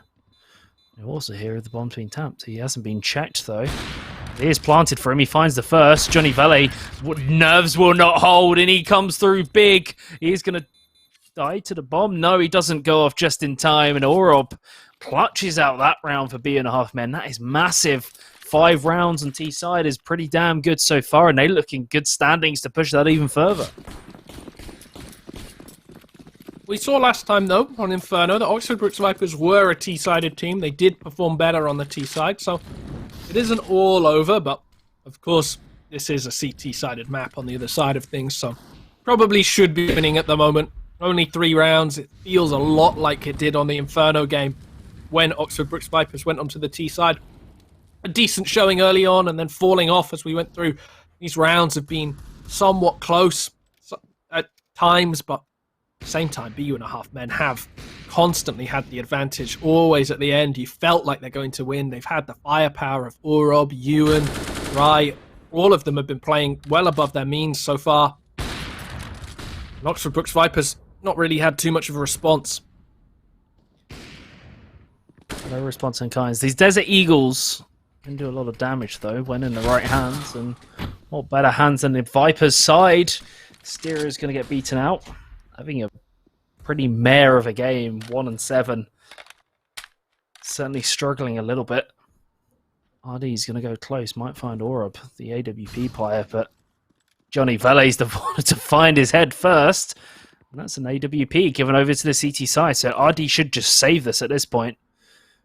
And keep that weapon in play to the next round. 30 seconds remaining, BU and a half man should push onto the site. The rest of the CT players are in a good position to try and hold on here. And they're actually going towards B. They chose towards ramp instead. They could have kind of pushed straight on towards A and it'd be fine. Euro opens double doors and they're close straight on them. Adam Stroud waits for Yosti. Johnny Vale. Euro gets picked out on RD. You should be saving this weaponry. You definitely shouldn't be going for this. That AWP is incredibly valuable. Going a little too aggressive might be a little too stupid, honestly. Giving over that weapon. Oh, but finds the kill on ladder. I stand corrected. RD is definitely trying to prove me wrong. Gets that kill and should back out, but he might get caught up here on the cross. He's not able to find the kill. RD is taken down by Adam Stroud. B&a-half men. Double the rounds that Vipers have gained so far. And with 6 rounds, looking very comfortable on their T side. Yeah, I don't really know how many players in the chat, or people in the chat, were around for when the Uni Hub was at its best, but it's starting to feel a little bit like a Uni Hub game on the Oxford Brooks Vipers side. They've been a little bit independent of one another, players not really saving when they should, just looking to boost their stats a little bit, go up that leaderboard that existed, and show that they've got the best stats in the business, the highest KD, the best... I mean, it's why SEA sort of solid platform for things like round wins share compared to the Faceit platform sometimes, but BU&a-half men already down 2 players. Oxford Brooks Vipers showing exactly why I shouldn't be talking about some people. Shouldn't be talking about individuals, because they're showing exactly why they can play as a team, getting 4 kills without any sort of response from the Oxford Brooks Vipers. Make that 50 seconds into the round. And Oxford Brooks Vipers, 4th round. 4th round. They strike back in quite an extravagant fashion, and that's really off the back of Johnny Valele on that AWP. Asteria, though, the double AWP setup should be interesting, and it's whether B&a-half men can really, you know, consider this going in. Instead, they're just going to run straight on the A site, leading the way is Ladder. And up the ladder, he finds the head of Yura taken down. RD will trade back, but it's a 3-on-3, and they have to go for the retake here with AWPs. This heaven position is great for the AWPers. This is one of the few sort of positions in retakes that actually an AWP kind of works in favor. Ladder's going to flash their way out, and they're all positioned towards his hut, so a good piece of utility thrown, if available, by the CTs, like a Molotov or something, can cause problems for them. There it goes out. I don't think it's in a position where it can really do the most damage. RD goes down. Asteria trades back instantly. Tries to pre-fire the vent. Orob's left in the position, but Asteria comes through clutch. The AWPers do it. They pull it back. Oxford Brooks Vipers bring it round to a 5th round. B&a-half men almost throwing that one away. Asteria somehow managing a 180 spin to get that kill. Shouldn't be getting away with that, if I'm being honest. Poor team play on the retake. On the hold, rather, from BU&a-half men. The retake coming in clutch for the Oxford Brooks Vipers, and as soon as I start bad-mouthing them, as soon as I start talking about how BU&a-half men are the better side, Oxford Brooks Vipers start winning every single round. Looks like we're going to see an outside push. RD might be able to catch them out by surprise, though. Hiding in that smoke, gets one, maybe going to push for a second one, but the bomb is all that matters for these BU&a-half men players. They're trying to get it down, but right, while everything's going on, can't quite save his teammate from planting the, well, he's planting the bomb, and now all of a sudden a 1 versus 3. Probably not too much chance of getting away with this. Trying spamming, though, on the top hut. Player coming in from the left, he might not be ready for it, isn't ready for it. RD gets his 2nd of the round and puts himself up to 18-7. My word, I didn't realize he was playing quite that well, especially considering how absent Oxford Brooks have looked in the past few rounds, or rather the few rounds before now.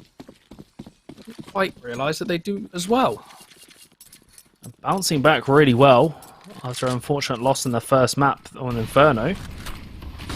Starting to look a lot better. They've got to keep this momentum going. Nuke is not their preferred map, at least in this tournament. And it's really how well can this double op setup lend them for the rest of their remaining rounds? How many rounds are left? 3 rounds are left for the Oxford Bricks Vipers. Euro is forced to drop, and drop they do. Double kill. Asteria and Yosti follow up, and Rise kind of just left to try and assemble what they can. Valet shuts that one down. Also, Bricks Vipers, a flawless round on their CT side. Cannot understate the importance that a win like that does for their economy. Honestly, I don't even know where these rounds are coming from. 4 in a row now for Oxford Brooks Vipers, and they aren't showing any signs of slowing down.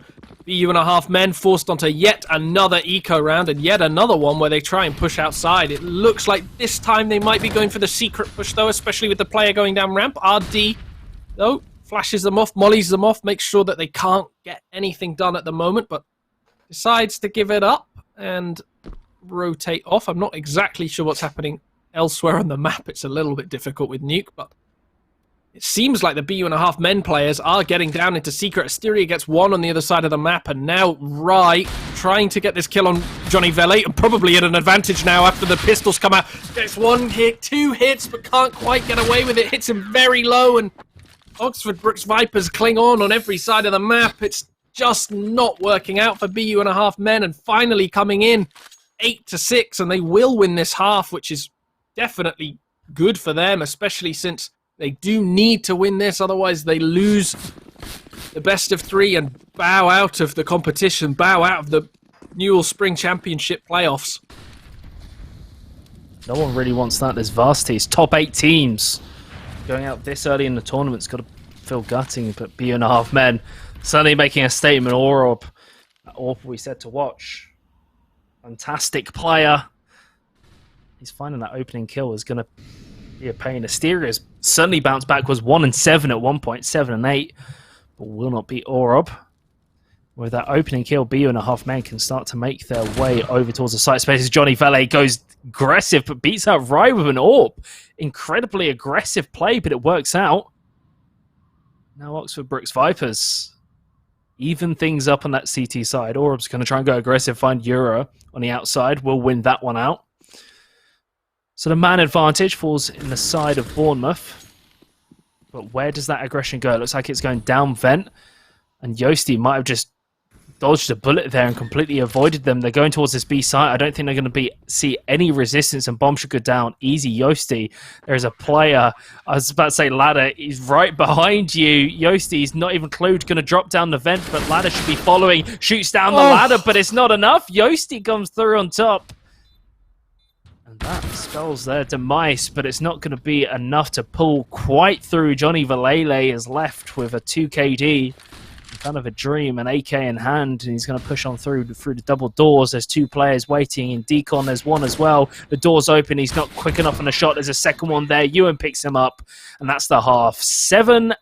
Oxford Brooks Vipers pull ahead, but just by 1 round on BU and a half men's map pick. I mean, look at the kills coming out for the Vipers versus BU and a half men. It's almost the opposite of what we saw in the last game, where Vipers were much more close together in terms of how they were playing. BU and a half men much further apart, and instead we're seeing completely the opposite. This time RD is on 21-8, Johnny Vele is on 14-8, and then on the BU and a half men side of things, everybody's sort of falling within that 8 to 10 kill range. It looks like we're going to see a quick push coming out from Oxford Brooks Vipers early, though. It looks like they're running into a stack. And BU and a half men kind of falling apart as they push in. Yosti with 2 kills in this round. Euro with 1, Johnny Vele with the other, and Adam Shroud all on his shoulders, 4 and 12 at the moment as well. The one outlier for BU and a half men, the one that doesn't fall into that 8 to 12 kill range. Looking for the kill on double doors, doesn't get anything done. Yosti finally picks up that 3rd of the round. And we're probably going to see a force for BU and a half men if they know what they're doing. Yep, there we go. UMP, and a little concerning that there's no head armor on Ewan and Ladder. It's probably not the best decision considering the weaponry on the Oxford Brooks side. All Mac 10s except for Yosti, who's showing the respect with the AK. But honestly, some of these buys from Oxford Brooks don't, from BU1.5 men don't command respect, but look at this, they're pushing in aggressively. They've taken hut control early on. Euro pushing through to try and take the kill. Can't quite get anything done. Johnny Vele swinging in from behind, and now the BU1.5 men are trapped in hut. None of them could get away from this position. They're all relying on the player in Urob to come in from heaven, maybe catch them by surprise with this flank play. And here we go. Orob has left to recover, misses a headshot. He drops down the ladder just too quick out of his line of sight. They're going to be pushing through into the B side, but Ewan's still waiting here and might be able to find RD. Wins out, even despite the lack of head arm. He jumps straight into control. There's an AK player waiting for him. You'll lose out that engage, but certainly done a lot of damage to the Oxford Bricks Vipers. Now Orob's just going to run on through. Not quite steady his aim. The SSG shot will whiff. Orob gets taken down by Yosti, and Oxford Bricks Vipers hit double digits. Now the Vipers can probably stay on the MAC-10s if they wanted to. The BU1.5 men shouldn't be forcing up into this round, and once again, it's the other team's map pick, and BU1.5 men are losing on it. It looks like we might get that third map after all, even after we touted BU1.5 men to potentially win this one, considering they were the one that chose it. Yosti posted, ready for the same push that came in last round from these players. This time they've got worse weaponry. Gets 3 for his troubles. Uram gets 1. Rai, though, managed to slip through the cracks. Might be able to catch one unaware. Does, in fact, get the headshot with the spam, but RD not letting him sit pretty, not letting him save that MAC-10. Doesn't matter that it's only a MAC-10. He wants to get rid of that weapon. Saves the day, and Oxford Brooks pull up an 11th. Pretty expected, considering the buy from BU in that round. And now, here we go. BU1.5 men. This is where they can start to show their prowess on the map. We've got a 4 buy coming out. 4 M4s, an AWP on Orob. Still a MAC-10 in the hands of Yura, and going to get picked off from range. Definitely not going to win that one. Or certainly going to beat out a MAC-10 player at that range. Johnny Valele has been so good and so aggressive. Just sort of peeking out around some of these corners. Orob plays it safe and backs off. But Adam Stroud is still entrenched here. Back of garage, Asteria down secret. So you can see how the map spread out. And how all these players for both sides are really wide positions. Orob was actually beaten by his opposite number. So that'll even things out. Ewan's ready and waiting just in case it's a B push. And they should understand here that probably going to lose secret control. So that should be someone towards secret. And that Ewan might be greeted by another player. But Rai is about to contest the 2 Ts walking towards him on B ramp. No. Others, maybe his resolve just doesn't hold. The Molotov's going to come in, back him out. He's not going to push through it. Instead, Ewan gets the call. He's going to sit behind the silo.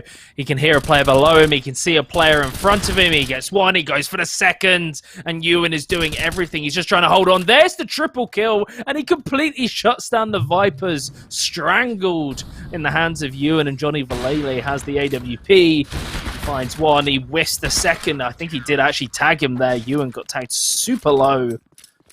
But Ewan comes out through, clutching it for his team. I say clutching it. It wasn't really a clutch, but he was left on his own, to his own devices.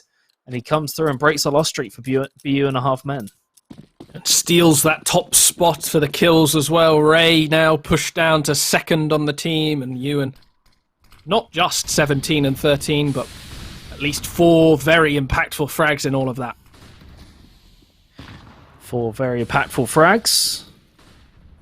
And the momentum shift could be in play. Orob's got this long angle. And there's Uragon again. He goes for the second. It doesn't quite connect. Goes for the third. And there we go. Johnny Valele, a fantastic player for the Vipers side, taking down well in his prime. Ladder's going to be waiting for Yosti just in case he decides to peek. He's just going to creep on out. Crouch walk out. Ladder, the timing drops off. Doesn't even use his own name to his advantage. Rise there as well. Ewan is left. He's just been such a menace on this B side. Orob whiffing shots that he usually hits, actually. So kind of unexpected. But Ewan's been playing the long game. He's going to step out, but actually he picked the wrong target. Saying about Asteria. Was taken out by the frag grenade. It's a 2 versus 3 retake. Yossi's got this angle through the smoke and wins out on Ryan. So now we're left on a 2-on-2. Yossi's going to play it again. Beats out Orob, and this is disastrous. Ladder's going to step out, gets decapitated by RD. And Brooks Vipers, they're not bothered by BU.5 men's momentum. They shift it the other way. They're 12-8, 4 rounds in the lead. Now, the money for BU is in a little bit of a tough spot, right? 4,900, but that's the only player with anything, and deciding to fully eco, so he might be able to drop an AUE, I assume, for the next round. And the difficult part about this for BU is, 1, they have 4 timeouts, which they still haven't used. And 2, they kind of have very differing money. There's only, 3 of them sort of around the same, roughly. Urob a little bit ahead of them, and then Ray well ahead of the other players. So in terms of the decision making as to when to eco and when to buy, it gets a little bit thrown askew when a few players aren't in the same economic disparity, and BU.5 men certainly fall into that category. Of course, 3 versus 3 at the moment. BU.5 men making a solid show of themselves on this eco round. As I've been talking all about economy, we see more impressive things happening on the screen. Ladder picking up that AK, but Yura definitely heard that one. It's not going to be hard for him to guess where the next player is. Actually knows exactly where Ladder's hiding, but Ladder still gets away with that kill. RD gets the trade in response, but should probably not have... just comical, but shouldn't have fallen to the other player. Yura's got a decision here. He can try and play for it, or he can save the AK. I think this is an eco. Probably should save the AK. It's a great weapon, and you've seen how confident these players are when they do have that weaponry in hand. And looks like Ewan's just going to spy around for any exit frags, but get huddled up here at the back of Garage. So Oxford Brooks Vipers, within 3 rounds of winning this map and extending the series, evading, bowing out of this tournament, BU.5 men. 3 losses away from losing their own map pick. Not what we expected going into this. Just to reiterate this theme that's been going on throughout this game, BU.5 men love this map. They've played it more than any other map this season. Oxford Brooks Vipers haven't played it once. The prowess, the fragging ability of RD and Johnny Valele, especially on the T side, has just been too much for BU.5 men to handle. Potentially, Oxford Brooks have been prepping this one in the meantime. There's a real chance that in the off time between that group stage match last week and the start of the playoffs this week, they knew that they were going to, fall into best of 3s where these maps are more likely to come up. They can't ban quite as many as they used to. They have to start playing a few more, and it's potential that they prep this one and the maps that they normally play, like those classic maps. Of course, your overpasses, your infernos that they normally play. They ended up neglecting them a little bit, and maps like this are ones that they're a little bit more experienced on now. But while all this is happening, trading out Oxford Brooks, they end up winning in that exchange. 4 players still alive versus the 3 of BU.5 men, and it looks like they're going to start this attack onto the A site. Little do they know they are walking into a double stack with 1 player able to rotate in pretty quick. Yosti and Asteria don't care though, they still get the kills. And now Ewan all on his shoulders. We've seen him win a 1 versus 3 before. Just walking in, might be able to catch them out a little bit as he hides in. Asteria looking towards heaven, won't be looking quite as low as this angle. Gets the first headshot, peeks in for the second one. RD's ready for him though. Of course, he just killed his teammate, so isn't scared. Gets the 14th round. It's getting dangerously close to a 16-8, and BU.5 men have not made a good showing of themselves so far on Nuke. Like we saw before, pops up on your screen on the left there. Half natty head tappers, one of the favourites for this entire Varsity playoffs, is currently going to their 3rd game against the Derby Gods. And we could be seeing the very same in this best of 3-2 if Oxford Brooks Vipers can keep up the pressure. Orb's going to try and deny them that one. He's been very consistent finding this opening kill, but struggles to find the second. Often gets caught out when he tries to rotate position. He's going to be in lockers. But what really matters for this BU.5 men is you can't think of it, oh, we're 14-8 down. You have to think of it, we just need to win 8 rounds. That's the sort of mentality that they need to be in. And Ada takes out Johnny Valele, and that's a big player off the board. They still have the man advantage, but Asteria is going to try and put an end to that one. So's Yosti as well, coming out huge for the side. RD follows suit, and this could be it. Oxford Brooks Vipers could be moving on to map point. Adam Stroud fires a little too early, a little too trigger happy, and it's all on Ewan. We've seen him in these clutch situations, but once again, he's not able to put it through. Yosti on 20 kills, certainly a better map than they were having on Inferno. And Oxford Brooks Vipers are looking to push this towards a third map. Absolutely, and the way BU are playing, and the buy that we're seeing in this round with all the MP9s, we should be seeing that third map. We should be getting all our money's worth watching this stream. Overpass, third on the roster. Now Aurob facing outside with XM, not quite going to get anything done. Decides to die. Ladder coming in to try and get the trade. Can't quite get his spray control perfect. And now 3 MP9s in the hands of BU and a half men, joining the MP9 gang. Hosted, of course, by Dr. Pie himself. Yosti kills Ewan, though. Rai tries to get another kill. Not going to get anything done. And Dr. Pie probably not letting them into this game. Not letting them into his MP9 gang at all. 1-1 overall. We're being treated. We're going to move to that third game. And that third game is on Overpass, a map that both these teams liked. We sort of set up at the start of the series that both teams got a map that they were comfortable with. Oxford Brooks Vipers got Inferno, which BU and a half men beat them on. And then BU and a half men got Nuke, a map they were very comfortable on that Vipers didn't play. And Vipers stroked back. Or striked back? Striked back. I'm going to say strike back. Could be wrong. Anyway, we're going to go to Overpass as our third game, a map that is a middle ground for both of these teams. Both of them have played it.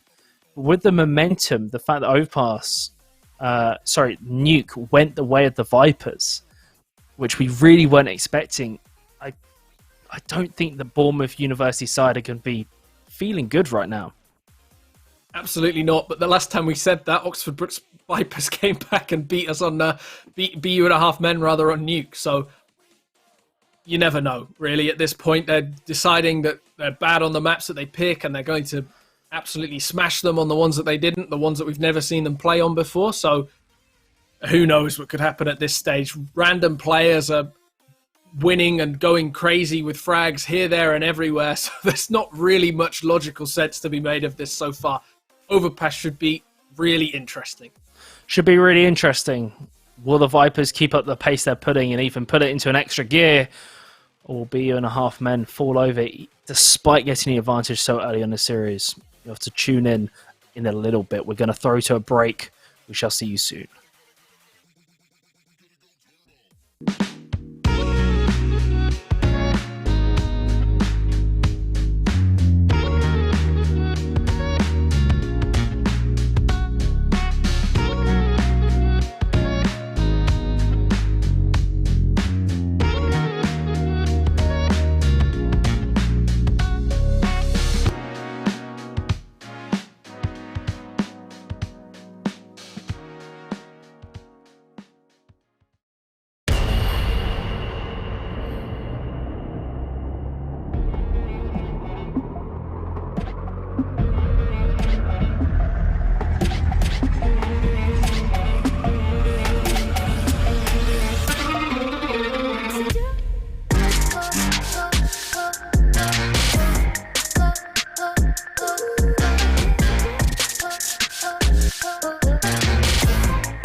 準備できた？する。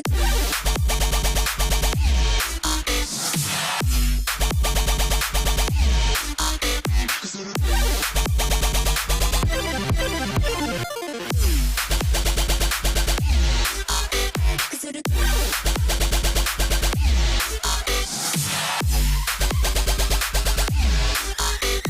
る。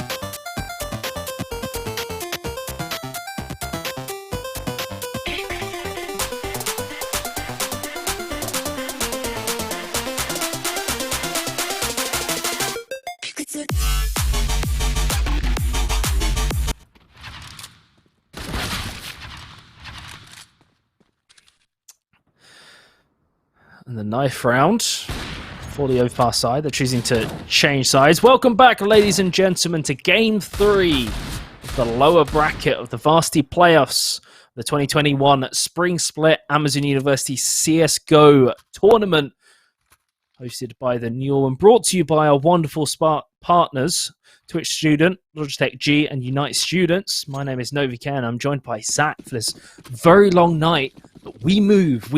It's another one. Oxford Brooks Vipers I cannot say. They fought back in the second map to win it. But BU.5 men came out on top in the first one, and Overpass should be a level playing field. I say level playing field. It's certainly not going that way. BU.5 men coming out on top. Yossi in Europe. Never mind, just Yossi. Never mind. BU.5 men. We're worrying about their resolve coming into this, the motivation, the momentum that Vipers are managing to pick up, but BU.5 men come out flying. Yeah, it's the sort of thing where you try and do the play-by-play, and of course, as soon as you mention a player, they die. Never easy. BU.5 men coming into this one with, of course, the regular buy coming in with, Mac 10s and everything, and Oxford Brooks Vipers actually going to try and push into mid, not going for the force themselves, just trying to constrict the space that the BU.5 men have to work with, and going to back away, run in towards B. It's a pretty obvious sign when you start seeing people with pistols running in towards mid. Oh my word. Decides Adam Stroud throws his Galil out the map, knows he's not going to survive. Gives away the Molotov, doesn't really matter too much. And now holding for the retake in the BU.5 men camp. BU.5 men. Bomb down. There's not really much the CTs can do here. They could try and aggress towards, but at the moment, they're probably better off just trying to find a single player that they can sort of group up on and gang up on, get that weapon out of their hands and keep it into the next round. Absolutely. They're struggling a little bit to find anything. A couple of jump shots coming in shouldn't allow the player. Actually does kill the player. Urob, unfortunately, he doesn't quite get away in time. And that means 2 weapons lost for BU.5 men early on. That can be substantial. Well, actually, I say that we're seeing 4 AKs coming out for them. And in response, Oxford Brooks Vipers do buy the head armor we were talking about in that first game. I think we were about the importance of it. They decide to opt for very few nades in response, though, and a 2-player setup actually pushing in towards long, going to flash their way in and go aggressive in towards mid, making noise, and it might catch a couple of these players by surprise. Adam Stroud swings in, sees confronted instantly by 2 of the Oxford Brooks players, and they decide to start vacating the area after picking up the AK. They're not going to let this round go easily. They're showing that they're out to win this final map.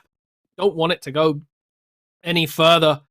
Don't want overtime. Just want to see this one done as fast as possible. In their head, 16-2 is what they're looking for at this point.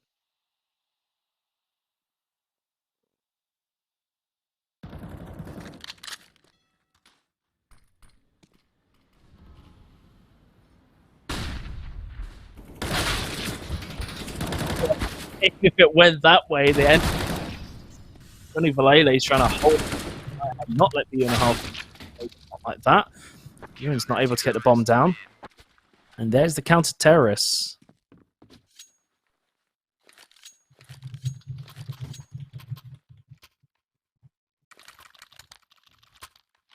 Oxford Brooks win out the round and, get closer to that 16-2. Maybe, again, getting ahead of myself, but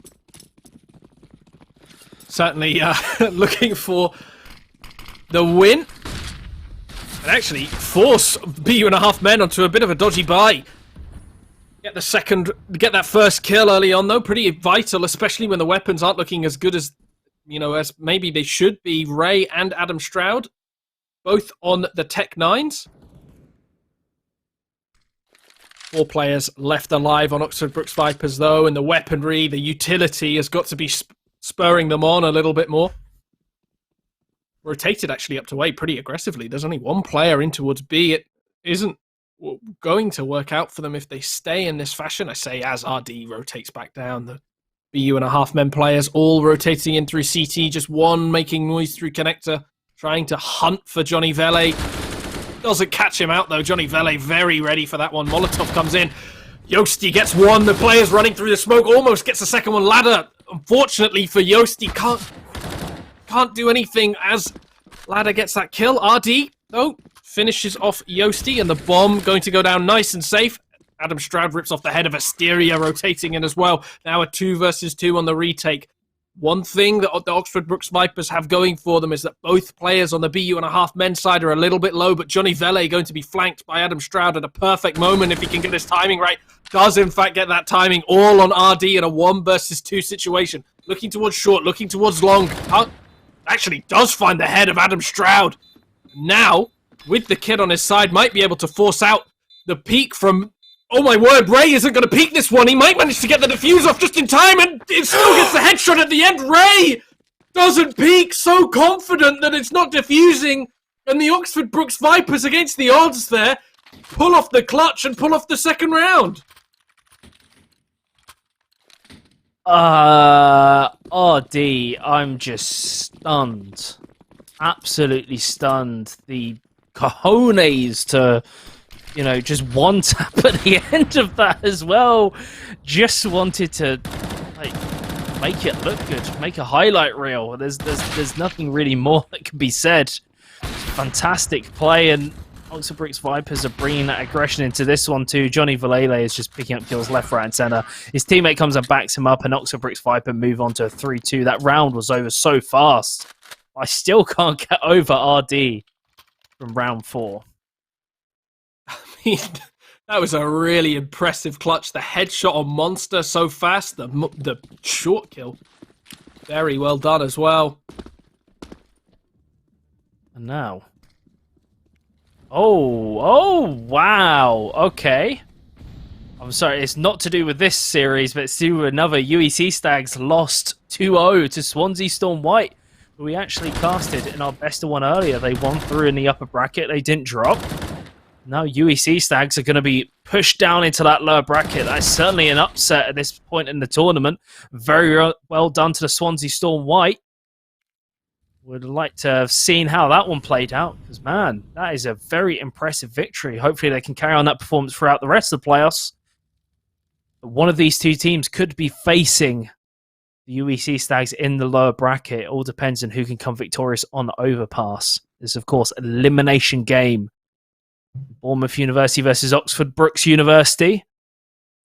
Rise. So, okay, I've just been confirmed the winner of this will face UEC Stags. So, even if they're going to come out battered, bruised, and bloody in this one, they're going to be right back in it next week against one of the strongest teams in the entire tournament. The 2.5 men might just be that team. They've managed to get onto the site. RD's going to come through bank and try and aggress up those stairs and see what he can find, but that Molotov's going to try and push him out, followed by the smoke as well, and I think the CTs are just going to have to back off and try and save their weaponry.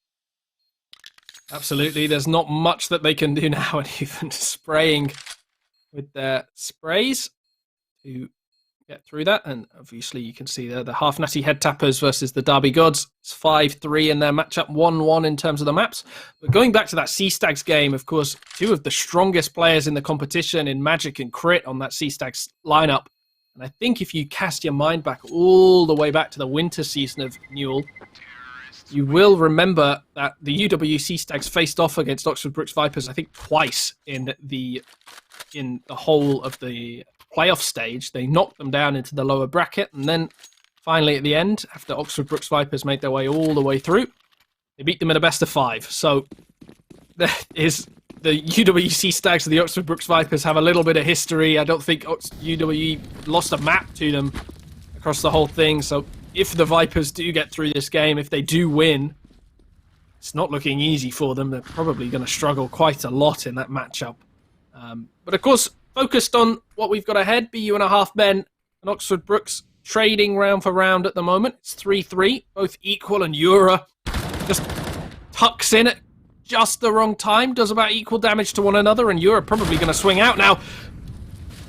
Loses out in that exchange, does a lot of damage though, and that's the positive there. Ray and Orob very low, and Asteria playing a little bit of a tricky position, gets the headshot on the first kill, able to back away for the second, but might be peeking into an AWP here if Asteria isn't careful. Decides actually to push forward, and this might work out in Asteria's favour, because there's no way that the BU1.5 men are ready for this push. Actually lines up 2 players, takes them both out, and those are, those are 2 very strong players, both of them low, but it doesn't really matter. As long as the players are alive, they're a problem on any area of the map. So, done a very good job, and while all this is occurring, they've given up the B site, the Oxford Brooks Vipers, and now they're going to have to retake as Ladder takes monster control. Still has the bomb, doesn't realise that there's yet another player behind, but still 25 seconds left in the round, looking towards Heaven, looking in completely the opposite direction to where RD's coming from, and this feels like the last map.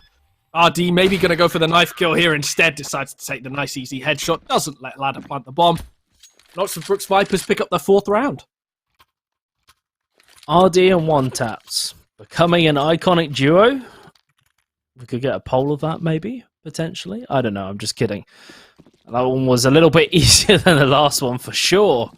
Oxford Brooks Vipers are certainly going to be happy. RD had an extravagant performance in the last map, stepping up as one of the highest fraggers on the team, if not the highest. And now the rest of his team are really stepping up too. Yosti is one of them, but gets rolled over by Ladder. And here's RD, finds 2, almost goes for the 3rd. Adam Stroud replies in kind, and here's the bomb down on an eco round, or just pistols. And AK's been picked up, so that's something on Adam Stroud. Full HP player, no armor. Some AWP and 2 M4s to try and get the Oxford Brooks Vipers back on the site in their retake. They could go for a boost here and try and get some information. It looks like they might be leaning towards it. Instead, they're just going to stick as a unit and try and death wall their way through. He jumps over the wall to try and spy the T-side player down. Adam Stroud picks up a quick double kill. He's not even tagged at all. Yura's going to pull out a smoke. Somehow gets away with his life and beats out the unarmored opponent. Adam Stroud. Yes, there is time. Oxford Brooks Vipers defuse it right to the last split second. Euro wins out somehow, even with a smoke in their hand. And what a fantastic round for the Vipers. So close on the defuse as well. I wasn't even sure there was time. There's even a graphic at the top to show it, and still I didn't believe it. It was so close. BU1.5 men making that far closer than it should have been, though. And look at the money. Some of these players absolutely wasted by that round. RD only managed to pull out a flash into this one. Asteria still doesn't have full nades. Johnny Vele didn't either.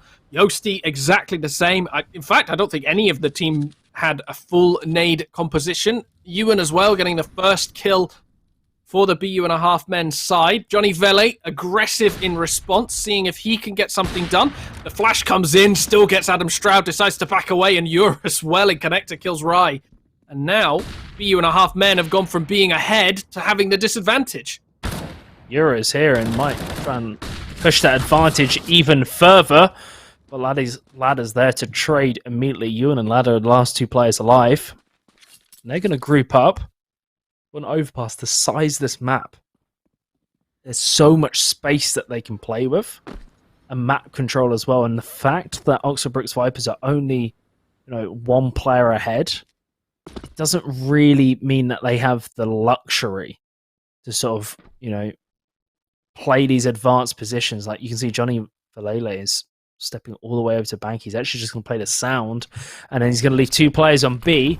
He's going to hold, and here's a rotation through. You can see on the mini-map, instantly Asteria is trying to rotate round. He's just going to hold on to B for just a split second. The bomb isn't going to be planted just yet. It really should have been just buying time, Ewan, for the CTs to rotate through, but he is going to get it off without much of a problem. Now they can go to post-up positions, but they should be known easily. Ewan's going to aggress towards, but Johnny Valele's waiting for it. That'll be the plant defused. Oxford Bricks Vipers double BU.5 man scores, and 6-3. Oxford Bricks Vipers pull ahead even further. Once again, strong showing. Once again, we're seeing 3 rounds coming out for the side, looking strong early on, and then all of a sudden falls in the other direction. So we've had a little bit of a theme coming through. Of course, you never know which players are going to go off. In this game, it seems to be Adam Stroud for the BU.5 men's side, and for the Oxford Brooks, it just seems to be everybody, all of them playing completely in sync with one another. And now a quick rush coming out from BU.5 men. They are going to be met with a Molotov, with a player peeking in from connector. Yura gets 1, looking for a second one, maybe going to get 3. In fact, Yosti looks away at just the wrong moment onto the site, and actually they're crowding all around him. He doesn't get any more than 1, and now RD, in fact, playing from the barrels, gets 1, gets 2, actually gets a 3rd running into the site.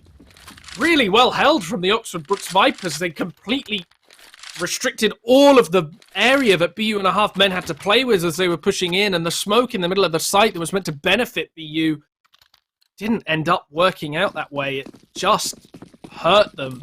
The Barrels player getting away with quite a lot in that scenario. And now it takes it to 7-3 on the 11th round.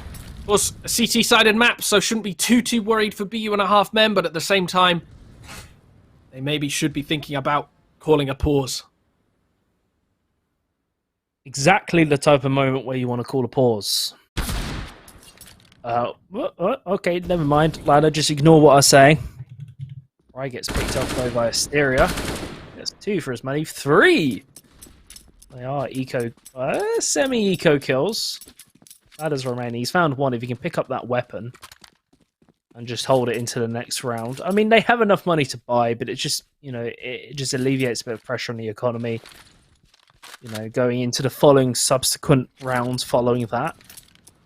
Ladder could potentially even get bomb plant down if he can get round behind these boxes. Through the smoke as well. Instead, he's going to try and contest it. Finds 1. Asteria goes down. He could get the bomb plant. So this is even extra money around. I love this. Is he getting lost in the smoke? No, he's deciding to stay in the smoke. I thought he got lost there for a second and didn't know where he was. He almost beats Johnny Valele. There's heads everywhere, and I kind of wish he just forced his way on. Got the bomb down to get that cash. But it is what it is. Oxford Bricks Vipers pull ahead to 8-3. And now we see a timeout. We see one. Yeah! Oh, finally. We finally see a timeout. Very exciting. BU.5 men calling their first of the evening and getting a second to talk about what they're going to do into this round. Ewan as well, yet to buy. Probably just going to buy an AK, all things. Coming into this one, I mean, I doubt he pulls out a second AWP. It'd be a little bit strange for 2 AWPs on the T side of Overpass. But they get a second just to talk things through. Now Oxford Brooks actually in response call 1, so clearly they were having a good tactical talk throughout this. And there's one thing that a lot of these teams in Newell like to do during these timeouts. And oftentimes it's just to completely change things up as soon as they call it. They massively change it. So they go from, if they've been rushing sites every single round, if you've been going B every single round, then they'll decide, okay, for this one, we'll just go A. And you never really see it work. The CT's usually always prepared for something of that nature. So BU.5 men probably have to be a little bit more careful coming into this one. It's going to be, it's a delicate balance between just bum rushing into a site and making sure that you have something a little bit different for the Oxford Brooks Vipers to play against. And now, let's see what those timeouts actually did for these two sides. They're both getting a chance to really discuss what was going on. 2.5 men called it first. Brooks Vipers. Well, I see Euro just walked through that smoke, and I don't think he was spotted, so he's in an advanced position. No, Adam Stroud had a beady eye on what was going down, decapitates Euro. So now with the man advantage, Oxford Brooks Vipers might be in a little bit of trouble. Rise there, trying to contest from Connector. Johnny Valele is still quite advanced in toilets, though, so he's got this position with Hysteria, but they can hold this for quite a while. But it looks like they're trying to rotate maybe through Connected towards B. They're very grouped up all the way and shift walking around, not wanting to give any information. They're hoping that they can pull the A site players as long as possible, leave a player in Connector. So that means when they aggress towards B, they're forced to rotate through into one of their players. It looks like they've got an idea. Oxford Bricks Vipers, you can see already one player pushing down. Johnny Valele's already there, finds Rye. RD, Yosti follows suit, but it's still not quite there to get them the advantage that they need. Asteria could deny the bomb plant with that grenade. Could be huge onto Orob. Not quite as much damage as he would have liked. Yorker's going to try and hold slowly. Johnny Valele tries to flash Asteria out, who steps out, beats out Orob. I was about to say beats him out. Orob's still alive, but very, very low HP. It doesn't matter. Ewan's going to get taken down, and you need exceptional AWPing play. You've got to be Kenny S to do that one. Also, Bricks Vipers, they win a round that BU.5 men had a really solid chance of winning, and I think part of that is the fragging capability. Ryo had such a good game last game, and especially the game before. Ewan as well, who really stepped up. Just non-existent in this map. Absolutely. Fallen by the wayside, and I said this was a CT-sided map. I said they shouldn't be too worried, but there's a point where you start to look at it and go, well, they've only got 3 rounds, and realistically, does it look like they're going to get any more? They're making a lot of mistakes, especially late on, early on as well. It's just the middle of the rounds that they've got a lot of composure in, and these are things that need to be ironed out, especially in these big games. The team that loses this, they get eliminated. That's it. That's them done in Newell for this season. So they need to, I mean, they have to win. There's no other way about it. They've saved all their timeouts for this final map. And it's the point where you kind of have to call one. It's the round or the half where you get the majority of your rounds in, especially if it doesn't go to overtime. You know, you get all 15 on the first half. It's not guaranteed on the second that you're going to get that sort of thing. So they should really be calling a lot more timeouts now. I mean, the prize for winning this series, though, is having to face UEC Stags later in the lower bracket. So certainly not the most ideal of prizes. Rise left to try and salvage this round. The BU.5 men, and kind of struggling. That flash did manage to CP. Rai pushes on through. We'll get the bomb down. So Yosti versus Rai, 1 versus 1. Yosti's going to push on through. We'll see what his approach is. Is it towards the dumpster or is it towards bank? Siding towards the dumpster, but Rai's taking the long way round. He's going for a trip. He's just going to work his way round. 4 to 10. Really playing time. The bomb isn't being stuck though, and he's got into quite a good position. It's being tapped. I think Yosti kind of knows, but because Yosti's not sitting on the bomb, Rai can kind of just like peek it, but steps out at the wrong second. Yosti finds it. We'll have the bomb defuse as well. Oxford Brooks Vipers hit double digits in the first half. BU.5 men, it looks like they've just run out of steam. Yeah, absolutely. There's, again, that's just the late area of the round there. Euro making a bit of a wacky decision to peek out from sight, just completely unassisted. It's the sort of point where you think maybe you should wait around for your teammate to come in, but of course feeling the game at the moment, feeling very good. Euro playing very well, if in all honesty, and this Molotov is really hampering BU.5 men in the early game. They don't really know what to do, but Ladder going to take this early face. Euro ready for it, actually gets 2! Oh my word, and Ewan kills Yosti on B though, and actually now, BU.5 men maybe don't realize it themselves, but they do have the B site if they want it. Ewan can push out and get the site, but only 2 HP to his name. It's going to be a real struggle for him to push out, for him to get much done. Actually gets taken down by the nade from RD. And BU.5 men have absolutely no map control anymore, just using that really decoy over on B in the form of Ewan to push onto the A site, but here's Asteria waiting for them. It's not like he's playing poorly either. 12-6, looking to make that 14-6 as the BU.5 men start pushing in. And here we go. Adam Stroud and Orob are going to make their way through towards that A site, but they're playing it very carefully, shift walking all the way through. Asteria is waiting. So this pop flash hits, I don't think he's going to avoid it. They're going to get wide swung from Bank as well. He will win it out. RD actually flashes, has a sort of assist flash, but Johnny Valele is there down by Toilets to pick that one up. And 11-3, it doesn't matter what BU.5 men throw at Oxford Brooks Vipers. The Vipers strike back, and it's just, it kind of looks, they haven't really been pressured. And once again, I think that, it's a series, it's a marathon, not a sprint. And it feels like some of the BU.5 men players have just run out of energy in the tank. They're not able to keep the momentum going and just fragging capability. They're losing out on gunfights that they should be winning, or at least we expect them to win. They're really starting to struggle. They really need to pick up this last round, otherwise it's going to be very, very difficult. And that's one way to do it. Or opens up, but Yura's just out in the open. Ladder eventually shuts him down. Johnny Valele's here in Toilets, gets sprayed through the smoke. Ladder is really sort of dragging his team through it to try and pull them through. It's a 2-on-2. They're going towards the A side. The CTs are rotating. Even if they win this one, though, it shouldn't be too happy with the T side. Only 4 rounds is going to be very difficult to come back from. A massive uphill battle. Ewan and Yosti might meet here. Ewan pushing down those T stairs. Gets away with the kill, even with the Galil, even with that worse weaponry. Ewan makes it work, only 12 HP. RD, though, he's played so well this half. He's had a real impact. 1 versus 2, and Ladder coming in behind. Speaking of impact, he's the one that's been holding this team through this round. Like you said before, dragging them through. Ewan takes that first fight.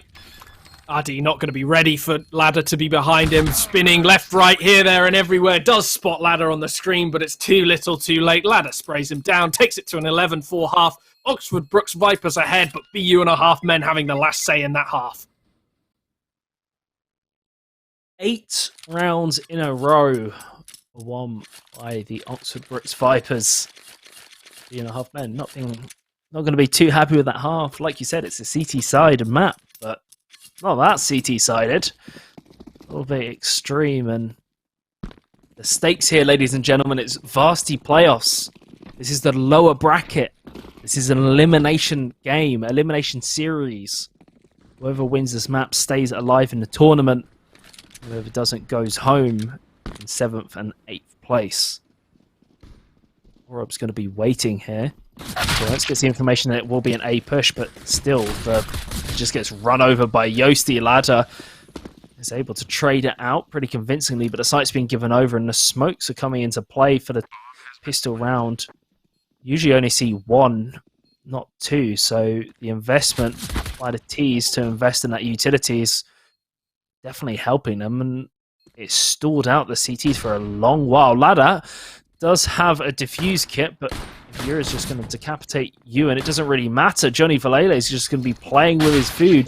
They are on site, but they're easy pickings from the T's. Even with the range of the blocks, it's just not going to help. They're just going to run forward and try and knife him. He's denied it. Yura shuts down Ryan. 12-4. The pistol round goes the way of the Vipers. BU.5 men look a little lost. Absolutely, and they're forcing into this one. Probably an advisable play, in all honesty, even before the updates to the economy that meant that this second round force was sort of meta at this point. It's the kind of thing where you would have done it anyway, would have happened anyway at that point. Orob coming out with a scout as well, hopefully going to get a little bit of work done in towards long, but it looks like Oxford Brooks Vipers don't care anyway. They're running into B. They don't care whatsoever. 12-4, trying to make it 13-4. Adam Stroud losing out. Asteria getting that kill. Ewan, though, killing Yura on the other side of the map. And the bomb actually going down in that situation. RD tries to get it back, but Ewan coupling up with Orob to make sure that doesn't happen. Actually get Asteria as well. And all of a sudden, Johnny Vele left in a 1 versus 3. Picks up the AK, though. And there's nothing. You can't count him out of this one. He's spraying. And Ray still gets the kill. How has that happened? BU.5 men from a position where they shouldn't be winning.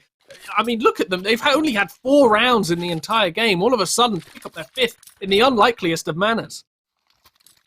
3.5 men. There's still life in the Bournemouth side. As of late, Oxford Brookes University is still in the lead, though. 7 rounds ahead. Had such a phenomenal CT side. I don't think that 1-round win is really going to sway the momentum too much. They're still going to be feeling it. Yes, the economy isn't great. Yes, their buy isn't good. But the fact that every single one of these players is consistently hitting their shots and winning their ones, even with Desert Eagles and a little bit of armor, I just cannot count them out this early on in the round. You know, despite the weaponry discrepancy, despite the difference in utility and the poverty Oxford Brookes Vipers are currently finding themselves in. Orab, though, with a big flank, and he loses out a shot that he really should win. Yura is on absolute fire. Adam Stroud's going to be greeted. Will pick up 2 for his money. That's massive. Backs out across to the site, but that should pull the trigger for the T side. They're going to push on through. Ladder finds one into Johnny Valele. Ali's just going to swing on round long while his teammate gets blown apart. The head just gets torn a new one. And RD's left to try and, you know, pull this one together. He's sort of peeking around that corner, seeing if he can find if the CTs are playing a little too aggressive. But they're playing it more passively now, and this is what I'd hope to see from them. 2.5 men don't need to take unnecessary risks. I say that just as the CT player is swinging out, trying to find the shoulder, and he actually wins out because Adam Stroud beats out RD. RD was changing weapons, changing to utility. Stepped out a little too far, and BU.5 men pull another one together.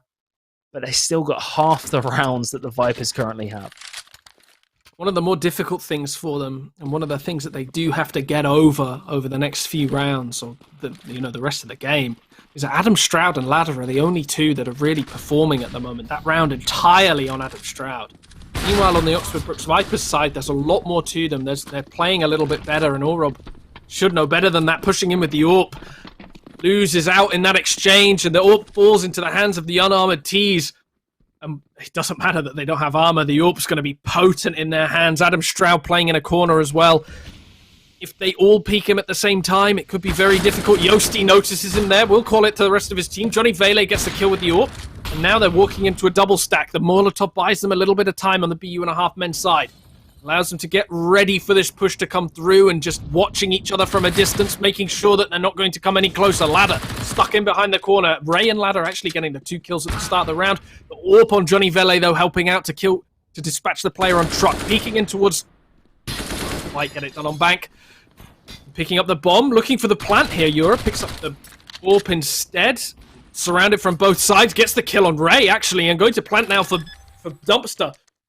Ewan playing it smart, though, pushing in towards B, and knows that Yura's going to be paying too much attention to short, going to be looking very, very much in that direction. And if Ewan can pull this off, if he can pull off the flank without Yura noticing, this would be an easy win. Yura as well, no armor against a MAC-10. It's going to be difficult. No defuse yet. He's got to move fast, but he makes it look easy. He's going to defuse that.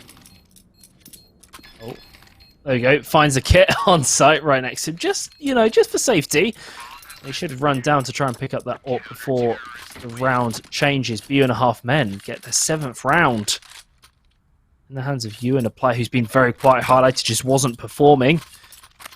And him and Rye are doing a lot better. 9 and 15, 8 and 13. Yes, it doesn't look good now, but the fact that they were barely on 2 or 3 kills just a few rounds ago shows that they're starting to get going. They found some extra fuel in the tank to get moving. Orab, though, has honestly been a little bit disappointing. I was expecting him to come out big, and every time he's going for these early engages, he just loses out. Yura is just dominating. Every single exchange wins out. Jesus, there's double headshot as well. Rye gets just blown apart. And also Brookes Vipers, it doesn't matter the fact that, they lost that last round. They're coming in with a vengeance. 5 players alive against 1. It's all up to Orab, and I think he just has to save in this position. Absolutely, and I was about to bring up the first game when Oxford Brookes Vipers had an incredibly strong first half and then threw it all away. And then, of course, before I can mention it, the Vipers annihilate in this round. They completely destroy, and BU.5 men forced into a save. The money as well, not looking fantastic. Of course, the CT economy, I keep mentioning this, is horrific. It is so poor. If you lose 3 members around consistently, you are 100% going to be looking at $300, $1,000 on your team at all times. And it means that this buy coming into the next round for BU1.5 men going to be incredibly poor.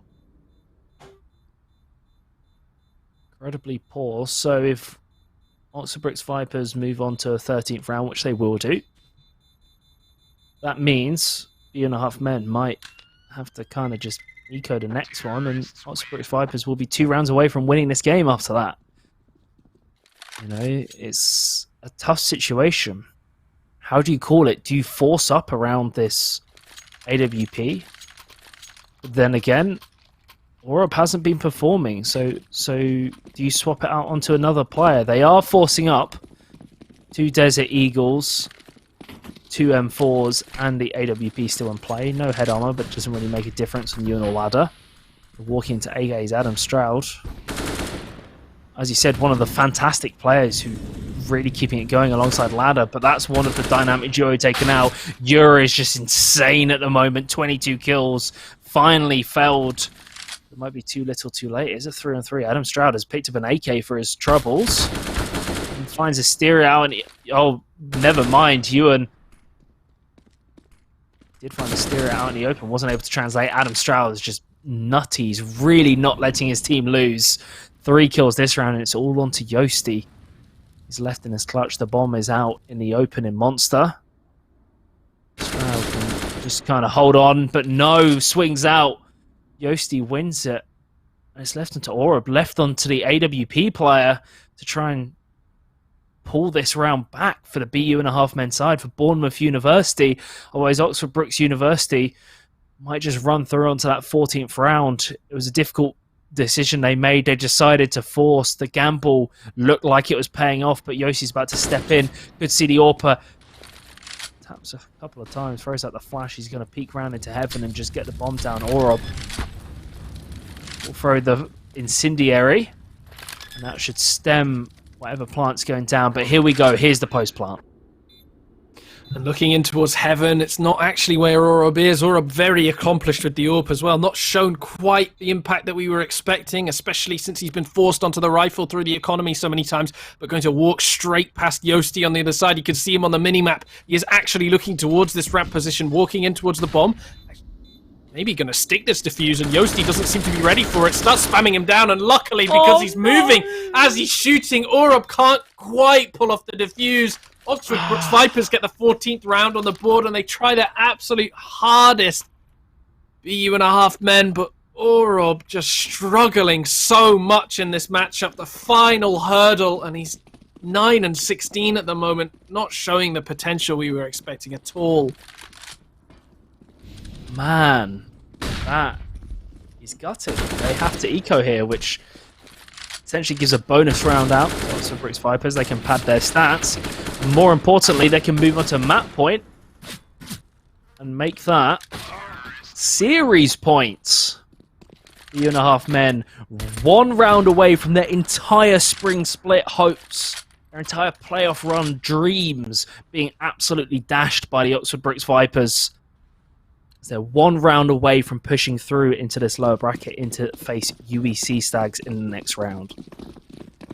It wouldn't be the most surprising, in all honesty. Of course, BU1.5 men did finish last possible to make it into this playoff stage, so to go out in the first round would probably be the most expected of everything that's happening. Orup, however, making me eat my words a little bit, gets that first kill early on. Ewan tries to follow up with a kill on Yura, can't quite, and Yura actually almost gets the second. Helped out RD with a flash, probably, in fact, a flash assist from about 8 hours earlier. Of course, the game is a little bit weird for the way that it hands out the flash assist. Ladder taken down on the ramp, can't put in the impact that he's been showing for the rest of the game, and now it's on Adam Stroud in this 1 versus 3. Walking in through the smoke. If anyone can do it on the BU1.5 men's side, it is Adam Stroud. He gets the first kill. Asteria goes down, actually gets the second on Yosti, and now it's gone into a 1 versus 1. Both players on 40-ish HP. So Adam Stroud showing his incredible aim so far in this competition. He's looking in for RD, maybe going to catch him, but pulls out the nade at just the wrong time. Seeing if he can get the kill. Comes around the corner. Oh my word, wins the 1 versus 3 clutch. Takes it to a 15-8, and he needed to win that one to keep BU.5 men in the competition. A fantastic play. And that's another lifeline. 26 kills, 1 assist, 19 deaths.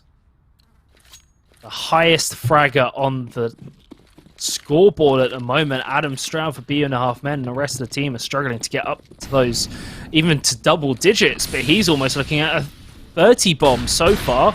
Orob's starting to play it a little more aggressive, more life being sort of given to him. He hasn't had much success on that AWP, and compared to the Nuke game, maybe a little bit of demoralization, but Orob will find 2, and there we go. Finally playing to the level that we want him to. It's a 3-on-3, and RD and Yura are still alive. 2 insane fraggers who are having great games. The aggression is going to go towards B.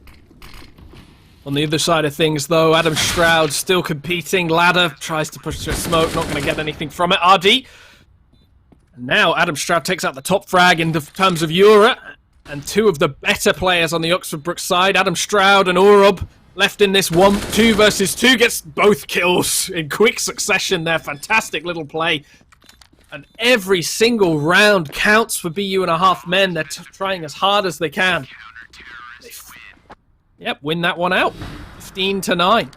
BU.5 men stay in this competition, not just in this series, not just in this map, but in this entire competition. This is Varsity playoffs. This is the lower bracket. It is an elimination series.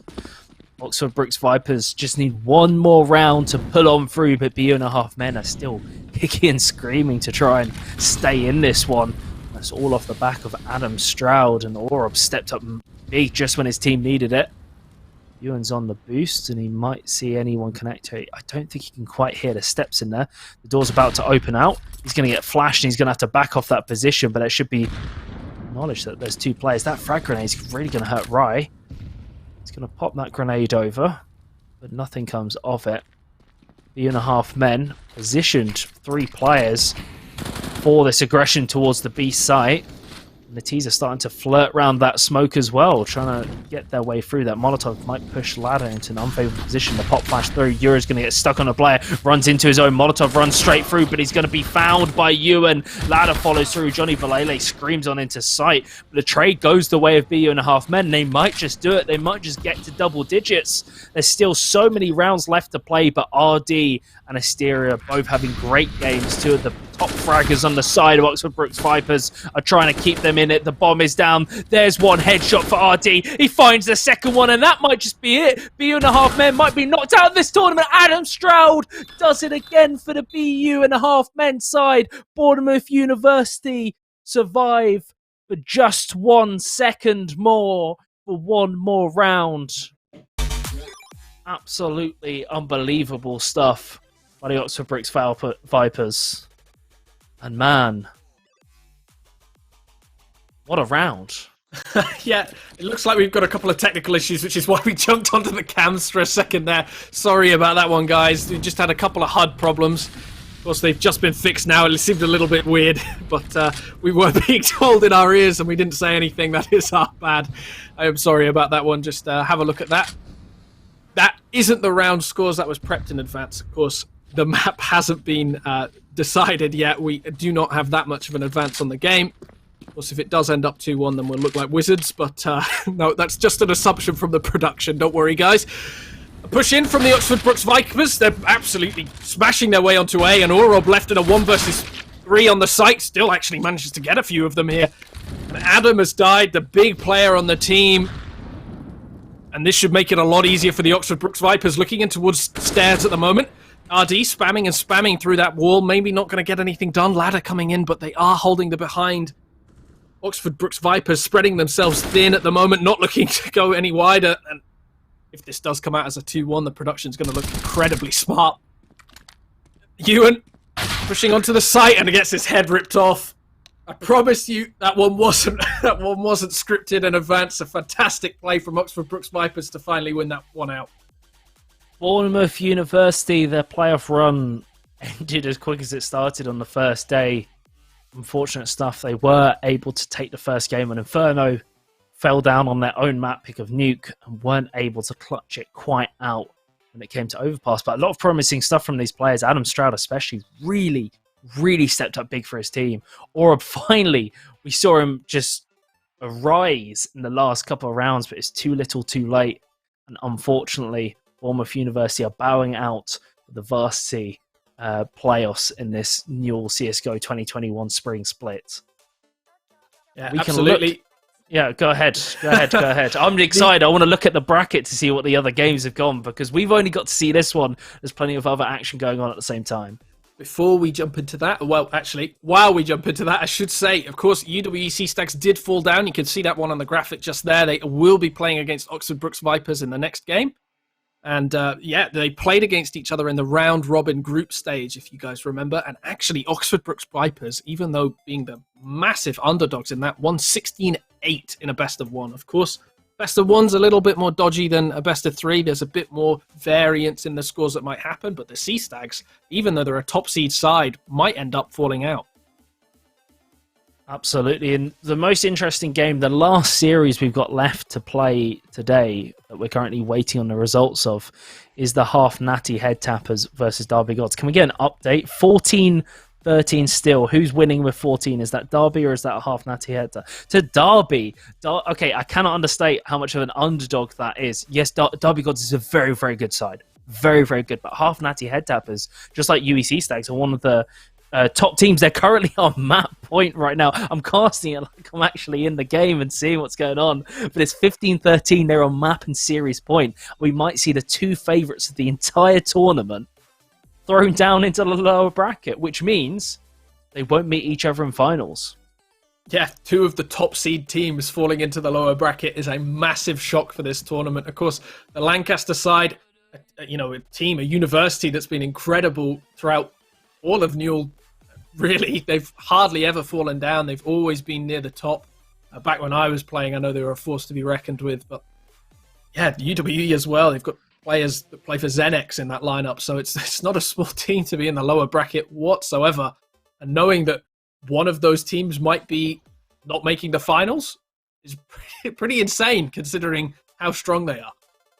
I keep looking over to the chat to see if there's any update on the results, because I don't want to leave you guys without knowing what's actually happening in that series, because it's so exciting. But a little more, let's touch briefly before we hopefully get an update and we close out the stream.